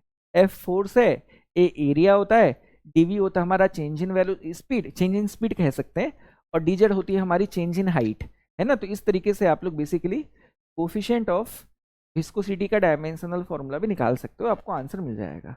अगले क्वेश्चन की तरफ चलता हूँ। नेक्स्ट क्वेश्चन 29 जनवरी 2025 के सेकंड शिफ्ट से है। क्वेश्चन है मैच लिस्ट 1 विथ लिस्ट 2। तो इस सवाल में भी हमें तो लिस्ट गिवन है। लिस्ट 1 में हमारे सामने कुछ फिजिकल क्वांटिटीज के नाम है, एंड लिस्ट 2 में हमको उनकी यूनिट बताई गई और हमें बताना है कि इनमें से कौन सा ऑप्शन करेक्ट होगा। देखिए इसमें जितने भी फिजिकल क्वांटिटीज हैं सारी की सारी क्लास 12th में सिखाई जाती है, तो जो क्लास 11th के स्टूडेंट्स हैं उनको तो हल्की दिक्कत जाएगी, बट अगर आप क्लास 12th में हैं तो या तो आप इन क्वांटिटीज के बारे में सीख चुके हैं या तो फिर आप आने वाले टाइम में सीख जाएंगे और आप बिल्कुल फिर कर पाएंगे, है ना। तो मैं आपको इसका सॉल्यूशन दे देता हूँ। यहाँ पर लिस्ट 1 में मेरी पहली क्वांटिटी है magnetic induction. Magnetic induction magnetic field को ही कहते हैं, एंड मैग्नेटिक फील्ड की यूनिट होती है गॉस। हालांकि इसकी ऐसा यूनिट टेस्ला होती है, एंड 1 टेस्ला की value 10 to the power 4 gauss होती है, बट यहाँ पर गॉस भी हमारी मैग्नेटिक इंडक्शन और फील्ड की यूनिट होती है, तो इसमें कोई दो राय नहीं है कि ए का जो आंसर होगा वो 3 होगा। बात करते हैं मैग्नेटिक इंटेंसिटी की, इसको अपन इंटेंसिटी ऑफ मैग्नेटाइजेशन भी कहते हैं, और इसकी यूनिट होती है एम्पियर पर मीटर, और इसीलिए बी का जो करेक्ट आंसर होगा वो 4th होगा। इंटेंसिटी ऑफ मैग्नेटाइजेशन क्या होती है मैं बता देता हूँ। इंटेंसिटी ऑफ मैग्नेटाइजेशन होती है induced magnetic dipole movement per unit volume, ये फॉर्मूला है हमारा इंटेंसिटी ऑफ मैग्नेटाइजेशन को फाइंड आउट करने का। यहाँ पर आप देखेंगे तो मैग्नेटिक मूवमेंट भी हमारे सामने क्वांटिटी है ना। तो मैग्नेटिक मूवमेंट को निकालने का फॉर्मूला होता है number of turns into current into area. This is the formula for finding magnetic dipole movement. तो एन होता है नंबर ऑफ टर्न्स, कितनी बार वायर को लपेटा है, और क्योंकि ये काउंटिंग पे बेस्ड है तो इसकी कोई यूनिट नहीं होती। आई मेरा करंट होता है, ए मेरा एरिया होता है, तो करंट की यूनिट हो गई एम्पियर, एरिया की यूनिट हो गई मीटर स्क्वायर। तो मैग्नेटिक डाइपोल मूवमेंट की यूनिट क्या हो जाएगी, it will be ampere metre square, और इसलिए एम्पियर मीटर स्क्वायर जो यूनिट है वो हमारी मैग्नेटिक मूवमेंट की है। और अगर मैं इंटेंसिटी ऑफ मैग्नेटाइजेशन, जिसको यहाँ पर हमें मैग्नेटिक इंटेंसिटी बोला है, इसकी यूनिट बतानी है तो मुझे क्या करना पड़ेगा, unit of magnetic dipole movement जो क्या निकली हमारी एम्पियर मीटर स्क्वायर, इससे वॉल्यूम की यूनिट को डिवाइड करना पड़ेगा। वॉल्यूम की यूनिट होती है मीटर क्यूब, तो मीटर स्क्वायर कैंसिल होकर क्या बचेगा मेरे पास, एम्पियर पर मीटर, और इसीलिए हमारी मैग्नेटिक इंटेंसिटी की यूनिट एम्पियर पर मीटर है। आखिरी में बच गया मैग्नेटिक फ्लक्स, जिसकी एसआई यूनिट वेबर होती है। तो मैंने आपको चारों क्वांटिटीज की यूनिट बता दी हैं, और आप बिल्कुल आसानी से चेक कर सकते हैं कि क्या हमारा करेक्ट होना चाहिए। तो ए का हमारा क्या हो जाएगा 3, बी का क्या हो जाएगा हमारा 4th, बी का 4th हो जाएगा, सी का क्या हो जाएगा हमारा 2 एंड डी का हो जाएगा हमारा 1। सो ऑप्शन 2 इस क्वेश्चन का एकदम सही जवाब है, जो बिल्कुल आप समझ सकते हैं। अगले क्वेश्चन की तरफ चलते हैं। नेक्स्ट क्वेश्चन 29 जनवरी 2025 के सेकंड शिफ्ट से है और ये क्वेश्चन हमारे इस वीडियो का आखिरी सवाल है। इसका ये मतलब है कि जेई मेन 2025 के जनवरी अटेम्प्ट में इस चैप्टर से टोटल 18 क्वेश्चंस आए थे और इन 18 के 18 क्वेश्चंस का मैंने आप लोग के साथ डिस्कशन काफ़ी डिटेल में किया है और मुझे पूरी उम्मीद है कि आपको इस वीडियो का फ़ायदा मिलेगा और आप इसका मैक्सिमम यूटिलाइजेशन करेंगे। आखिरी सवाल फिनिश करते हैं। क्वेश्चन कहता है अ physical quantity Q is related to 4 observables A, B, C, D. H follows Q equals to A into B to the power 4 upon CD, where A equals to 60 plus minus 3, B equals to 20 plus minus 0.1, C 40 plus minus 0.2, and D equals to 50 plus minus 0.1. Then the percentage error in Q is x upon 1000, where x is equal to. Alright, मैं आपको समझा रहा हूँ। देखिए already हमने percentage error निकालना सीखा और बिल्कुल आप इस क्वेश्चन को सॉल्व कर सकते हैं। यहाँ पर आप खुद ही बता सकते हैं कि Q के मेजरमेंट का जो परसेंटेज एरर होगा वो कितना होगा। It will be delta Q by Q into 100 that equals to, अब यहाँ पर A का पावर 1 है so it will be 1 times of delta A by A into 100। B का पावर 4 है so it will be 4 times of delta B by B into 100 plus C का power 1 है again 1 times of delta C by C into 100 and D का power भी 1 है so again it is equal to 1 times of delta D by D into 100। Now ये हमारा expression बन गया और मल्टीप्लीकेशन हो या डिवीजन हो हम हमेशा परसेंटेज एरर को जोड़ते हैं और हमेशा जोड़ा ही जाता है, एरर को कभी भी हम सब्ट्रैक्ट नहीं करते। तो बोलता है कि Q के मेजरमेंट का जो हमारा परसेंटेज एरर है that equals to x upon 1000। तो मैं delta Q by Q into 100 की जगह में x बाई 1000 लिख सकता हूँ। नाउ डेल्टा A हमारे A के मेजरमेंट का एब्सोल्यूट एरर है जिसकी वैल्यू हमें 3 गिवन है, तो it will be equal to 3 upon A true value जो कि 60 दिया है, 3 बाई 60 इंटू 100 हमारा ये हो गया, plus 4 times of delta B हमारे B के मेजरमेंट का एब्सोल्यूट एरर है जिसकी वैल्यू 0.1 है, ट्रू वैल्यू हमें गिवन है 20 इंटू 100 मुझे करना है, प्लस डेल्टा C मेरे C के मेजरमेंट का एब्सोल्यूट एरर है जिसकी वैल्यू 0.2 गिवन है, ट्रू वैल्यू C हमारी है 40 इंटू 100 मुझे करना है, प्लस डेल्टा D मेरे D के मेजरमेंट का एब्सोल्यूट एरर है जिसकी वैल्यू हमें 0.1 गिवन है, D ट्रू वैल्यू है 50 इंटू 100 हमें करना है। बस इसे सॉल्व करते मुझे आंसर मिलेगा। तो फाइनली क्योंकि मुझे x की वैल्यू बतानी थी और ये सवाल न्यूमेरिकल टाइप है तो डेफिनेटली x की वैल्यू हमें बतानी है, तो x की वैल्यू बताने के लिए 1000 को मुझे मल्टीप्लाई करना है, जो कि काम करेंगे अपन एंड में कर देंगे, ठीक है, कोई दिक्कत नहीं है। तो now 1 0 cancel, 3 into 10 is 30, 30 by 6 is 5, plus 0.1 into 100 becomes 10, 10 by 20 becomes 1 by 2, 4 by 2 becomes 2, plus ना यहाँ पर भी 1 0 मैं कैंसिल कर सकता हूँ, 0.2 into 10 becomes 2, 2 by 4 becomes 1 by 2, 1 by 2 becomes 0.5, plus now 0.1 into 100 becomes 10, 10 by 50 becomes 1 by 5 that equals to 0.2।